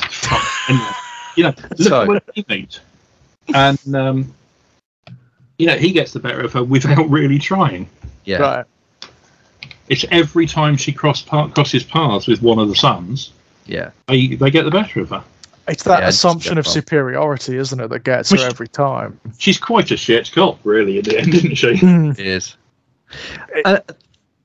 The other thing I think that's interesting about this season and how it ends is that it's almost an inversion of season 2. Season 2 ends on a massive dramatic cliffhanger. It feels like everything's, everything's been upended, really. Everything's you've established a new status quo throughout season 2, and then it gets blown apart at the very end with the kidnap of the kid. Weirdly, although they're heading to prison at the end of season 3, which superficially would seem like a worse ending, actually it feels like a coming together. Yeah, you are right. There's a sense of completion at the end of season 3. There are very big character arcs that sort of fulfill themselves here. Yeah. Chibs, for example, I mean, like the fundamentals of his background are filled in here, right? Yep. So once again, as a viewer, purely as a viewer, without kind of reading anything much into it, the reveal when Phil and the other prospects ride past and they're sounding the horns, and there's that reveal within the back of the truck. It's beautiful. It's a lovely moment for me. Yeah. There is one specific thing, however, that I want to bring up about that scene, which is there they all are in the back of the truck, and they start hearing the horns, and you get a close-up on Ron Perlman, and you get a close-up on Charlie Hunnam. Yeah. And then you're back and forth, and then Jack starts smiling. Yeah. And it comes clear that they all knew what was going on. And everything's working out, and it's all beautiful. And then you get a long shot, and Jax is laughing, and Clay's laughing, and Happy's laughing. Yeah. And Bobby Elvis is stone-faced. Yeah. Yeah. Bobby sat there going, "We've won this round. Yeah. What does this mean now?" Yeah. Yeah. And it's just a lovely little thing. It's a lovely little insight into Bobby's character. Yeah. He is the heart and the soul and the brain of the club. Yeah. He's the only one that goes, "Great, well, we're doing all right with that. That's played, but we're going to prison, boys." Right. That's probably not going to end altogether well, is it? Spoilers. Are we going to come out of prison whole? Who knows? What lengths are we going to have to go to survive? We're not going for a brief little jaunt. We're going for 14 months. Yeah. Right. This is significant, right? And it's fine. That's better than 15 years, but sure. But still, we're going to prison for over a year. Yeah. And I think Bobby is the only one in that moment who's going, "Well, I don't think we can see this as an out-and-out victory." Yeah. Right. Yeah. Well, and especially as when you consider what they've had to burn to get there. I mean, the enormous risks they had to take, which obviously in the short term at least have paid off. But the other thing that we kind of touched on earlier, but of course is a massive part, and it's going to have a gigantic influence on season 4, as we know. But we can intuit it even at this moment. They've lost their pet police force. They have, and that's. We already know that that's going to fundamentally change the nature of Charming and how it's run, and that's going to have a gigantic impact on their ability to do anything, right? Yeah, to operate in any. Of Anarchy. Yeah. So, it's an interesting moment. I mean, I remember it. I know exactly what you're talking about, Steve. I remember that shot, and I remember noting that as well, and seeing Bobby and thinking, like, okay, that's interesting. It's fascinating, isn't it? Yeah. And I think it does. It's a kind of. I think everybody else in the truck is celebrating, albeit briefly, maybe. And Bobby is just, well, where do we go from here? Yeah, and I think right, and it does cost us to get to this point. Yeah, and we're not even out of it yet. Yeah, it's to me, it's a slight foreshadowing, somewhat, of Bobby later on in the run, where he disappears off for a while. Right. Of course, it's the meta element, isn't it? I mean, what he's doing is acting as sort of like the eyes and the mind of the audience, because we also know that this is the most Pyrrhic victory imaginable, right? Sure. Well, I think that's what's really interesting, Stephen. I think you've hit on it. It's a celebratory moment, but actually, when you look at what they're celebrating, they're not in any way. They're still in a worse position than they were at the start of the season. Like, you know what I mean? Like, it's not. It's materially. It's really not. I mean, they're celebrating that they're not completely and irrevocably fucked, which is where they by rights could have been, right? Well, and I get that. They think they're not. Yeah. But it's really, it's an interesting moment. It is an interesting moment. Bobby's aware of all the other tensions as well, isn't he? He is fundamentally aware of the stuff between Jax and Clay, and Bobby, of course, is on top of everything. And as you say, he is, particularly in terms of that dynamic between the two guys. And maybe there is a part of that. Maybe there is a part of it that's like, well, we're going into a confined space now for a year, where these two guys, they see each other every day and what have you, but they can always leave. They can always be apart for a while. Well, they can't do that for the next year. There are no distractions anymore, right? There are no wider problems. There's just this. There's one another. Yeah. Let's see how it's gonna come up, isn't it? It's in conversation at least, it's gonna come up. Yeah, and Yeah. Sorry, I don't know where I was going with that. But no, I mean, it's an interesting season 3. It's really flawed. It is. It's really flawed in places, but it is also simultaneously like one of the most successful in terms of its individual moments and the way it emphasizes the themes of the show. Yeah, and I mean, I don't want to. Obviously, I don't want to harp on about the problems of realism, because I get that it's happening in its own kind of bubble universe, and we accept there are certain rules there. I do kind of like.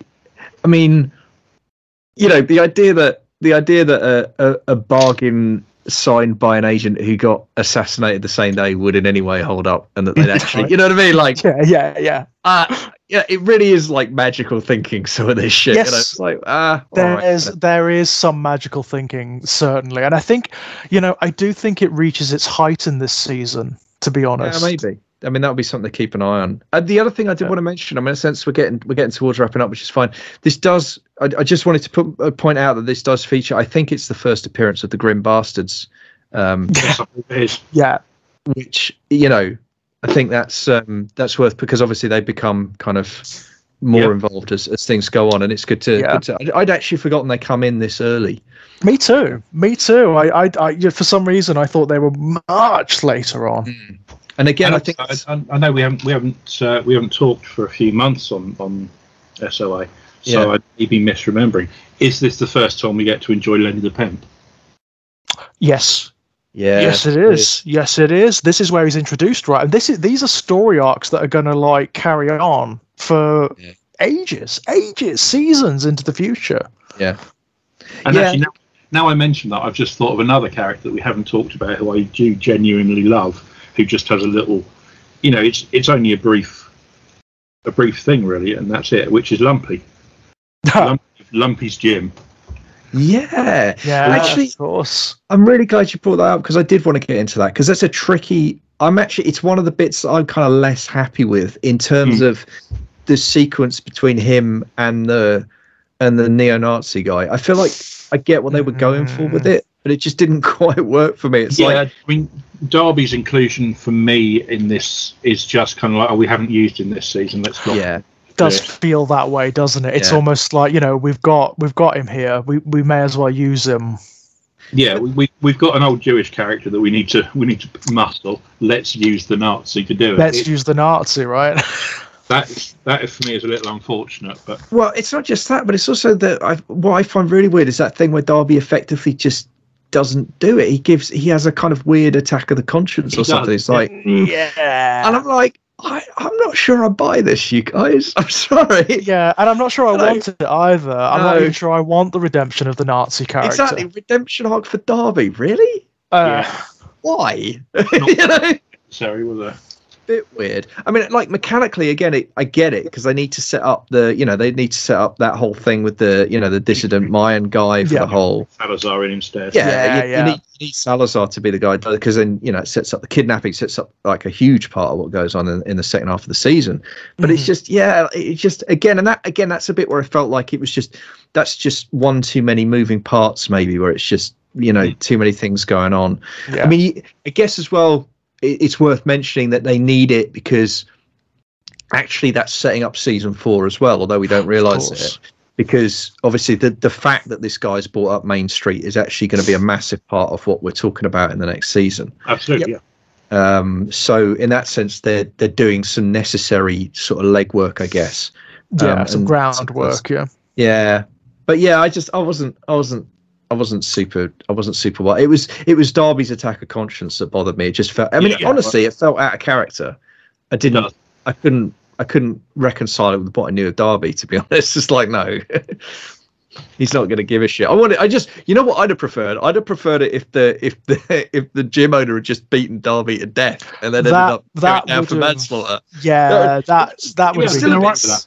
It would have been just as cynical, right? And it would have got him out of the way, and it would have, but I just would have preferred it. I think that would have been I'd have gone for that. A more satisfying story.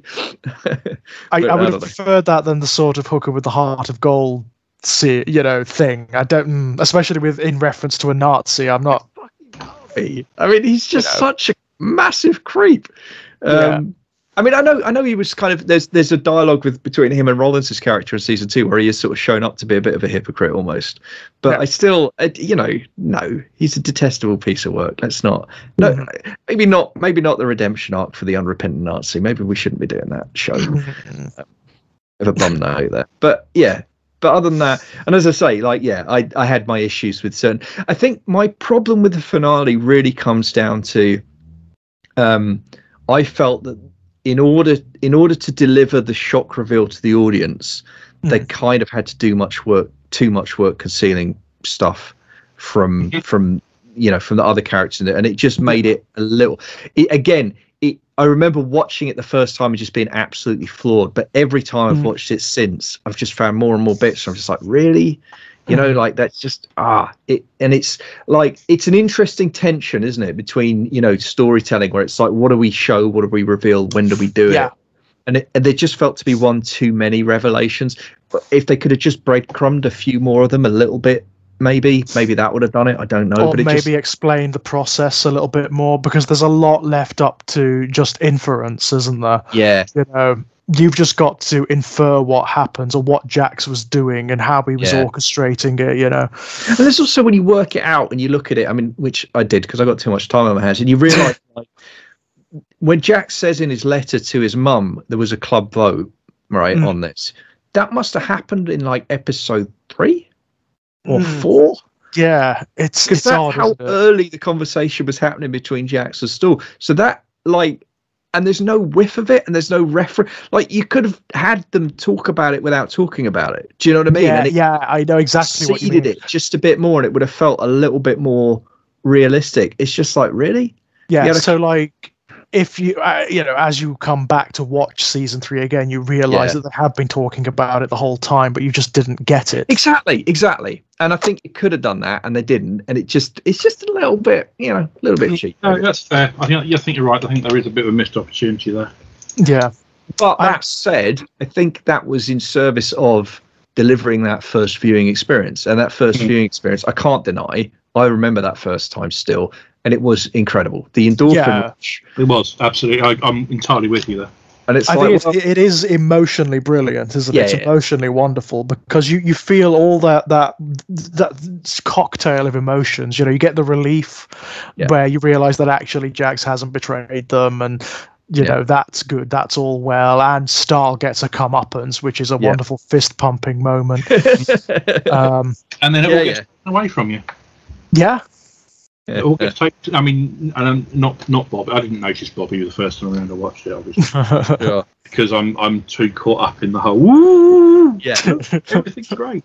But you cut from them celebrating back to Tara, who's reading, and well, there's a revelation that again, as I said earlier on when we were talking, it's not like it's going to come as massive news.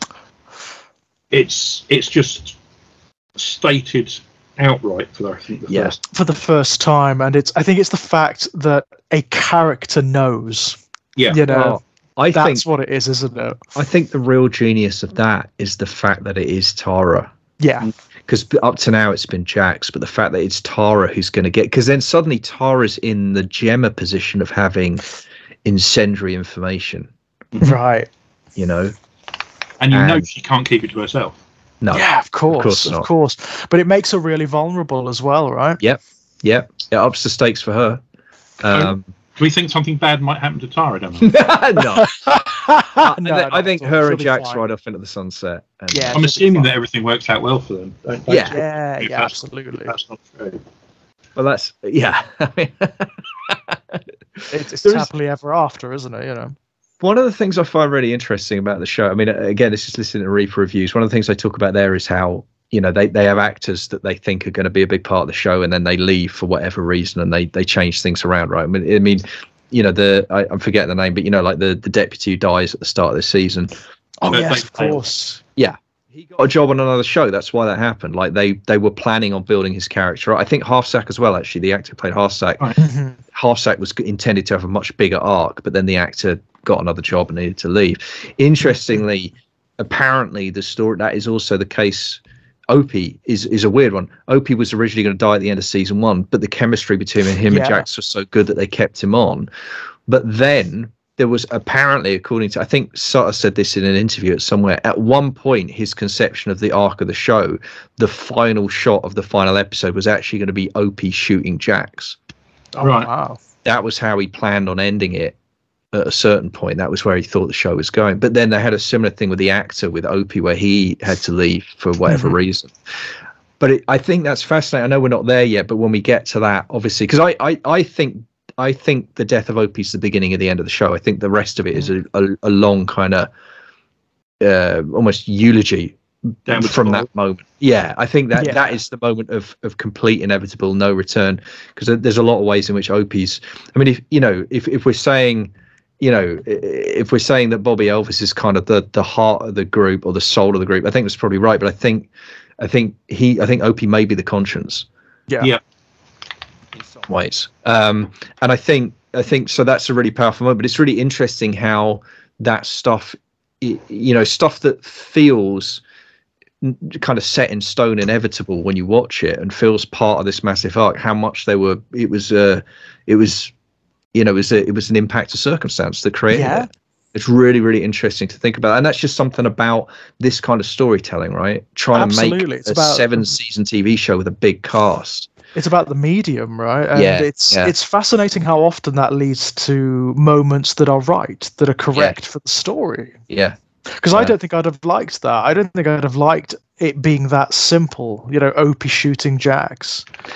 I mean, it's interesting. I think it's interesting conceptually, and obviously it's hard because it's counterfactual, right? It's hard to imagine how would we have gotten from here to there. I think I can see it. I can see how. I mean, I can definitely see how you do it. I mean, it's difficult for me to look at and say, well, I don't know, that doesn't sit. But then you don't know what the circumstances going up to that. Exactly. That's right. Did Sutter envisage him shooting Jax because Opie has an issue, because something's happened, because Jax has betrayed him, or he thinks Jax has betrayed him? Yeah. Does it come up in the same sort of way that we actually get the ending of the show? Right. It's orchestrated by Jax. Yeah. Right. Yes, Opie's the guy that pulls the trigger. Mm-hmm. Yeah. But he's almost acting under orders. Yeah. Yeah, sure. It's an interesting thing to speculate about, and unless Kurt Sutter feels like going on the record and talking us through it, no. And I don't think that's likely. No, I doubt it. All right. Brilliant. Any more on season 3? Any closing thoughts or remarks? We're all fucked, aren't we? Yeah, I think, funnily enough, I think that is it, to be honest. At the end of season 3, you kind of know that, right? There's a part of the audience that knows this is going to have a very, very, this whole show is going to end really badly, right? Yeah. And I mean, I don't think we ever really thought it was going to end well, necessarily. No. But I think, I don't know, and maybe this is hindsight speaking, because I've seen the run. Sure. But I kind of sit and watch this and go, well, this is not going to end well for anybody. And I can see at this point it's not going to end well for everybody. Absolutely. I think with maybe I am kind of, predicting what I've already seen, but that's definitely the feeling that I got from the atmosphere of the show this season. Yeah, definitely. Yeah, and I think that's only going to get harder. That feeling is only going to become more obvious when we go inside in the picture. I think when it starts to disintegrate, it really starts to disintegrate, doesn't it? This show, when it goes, it goes. It's not a slow slide, really, is it? No. It becomes an avalanche, doesn't it? I think to talk a little bit, very briefly about the future of the show and what we know we've got to look forward to. I think you're absolutely right, Kit, when you say that what is for me one of the most traumatic scenes I've ever watched on television is the death of the show. It is, and I don't mean that in a bad way. I don't mean like, well, they've jumped the shark at this point when Opie gets beaten to death. Yeah. It is very clearly this is the end. Yeah. and this is the beginning of the end. Yeah, yeah. It's only going to get worse from this point on. You think you've seen shit up to now, no. And you think this scene is harrowing. It is, yes. Yeah. But we're gonna take this, and by the end of the show, you're going to look back on this and go, "It was bad. But I have no idea what you had coming up." Yeah. No, absolutely. And, that's the trick they're playing, isn't it? In doing what they do with OP, showing it so... And the way the camera lingers over it, too, is repulsive. It's really, lurid. And it's deliberate. It's completely deliberate. Again, it's exactly what you were saying, Steve, where it's like, oh, yeah, you think this is it? You think this is the lowest? We can take them? It really is. You ain't seen nothing yet. You've seen nothing.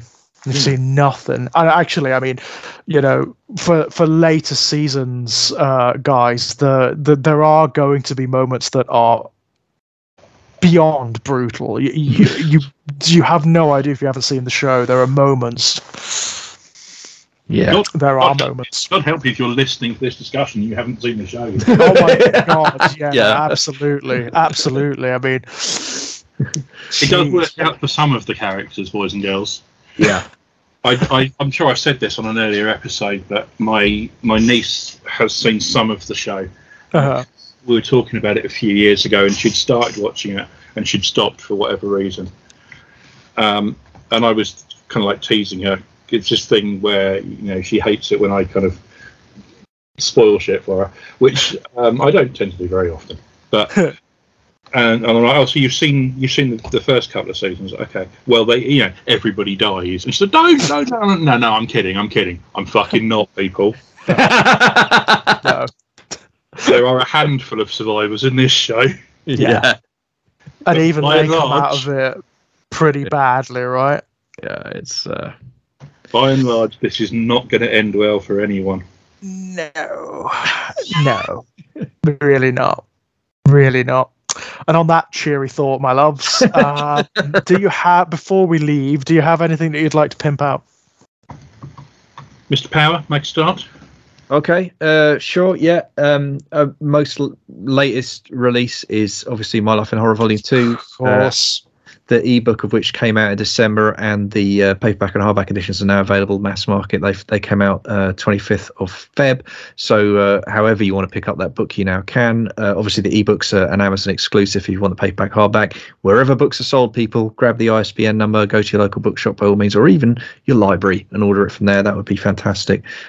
Really proud of that one. It's obviously, it was a labour of love for a long time, that series. I think the second book is more personal than the first, but if you enjoyed what you heard today and you want to hear me talk about basically about the pop culture artifacts that did serious damage to my psyche as a child, My Life in Horror Volume 2, check it out. It's a lot of fun. Obviously all my books. Is it a lot of fun, Kit? Is fun the word we'd use? I think the Superman 3 essay's fun. That one is fun. There are fun moments, yeah. All of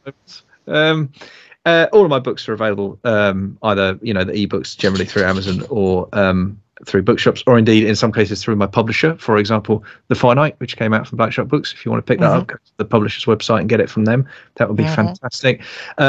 If you want to read my fiction work for free, and why wouldn't you, go to Ginger Nuts of Horror. My Life in Horror, all of the essays that are in the book are there in their original forms. Of course, that column's now been taken over by someone else who may be speaking later on.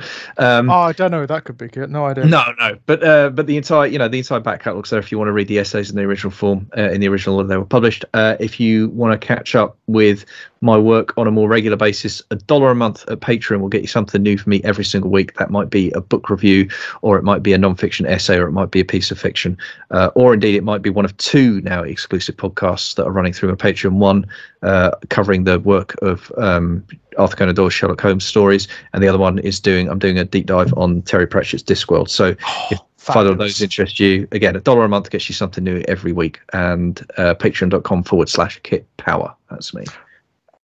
Excellent. Links below as per usual. My loves. Steve, do you have anything? Yeah, well, I've always got something. Yeah. I will just say for the record, I have read My Life in Horror Volume 2. Mm-hmm. And it's very, very well written. But can I say what comes through more than how well it's written is how well that book's put together.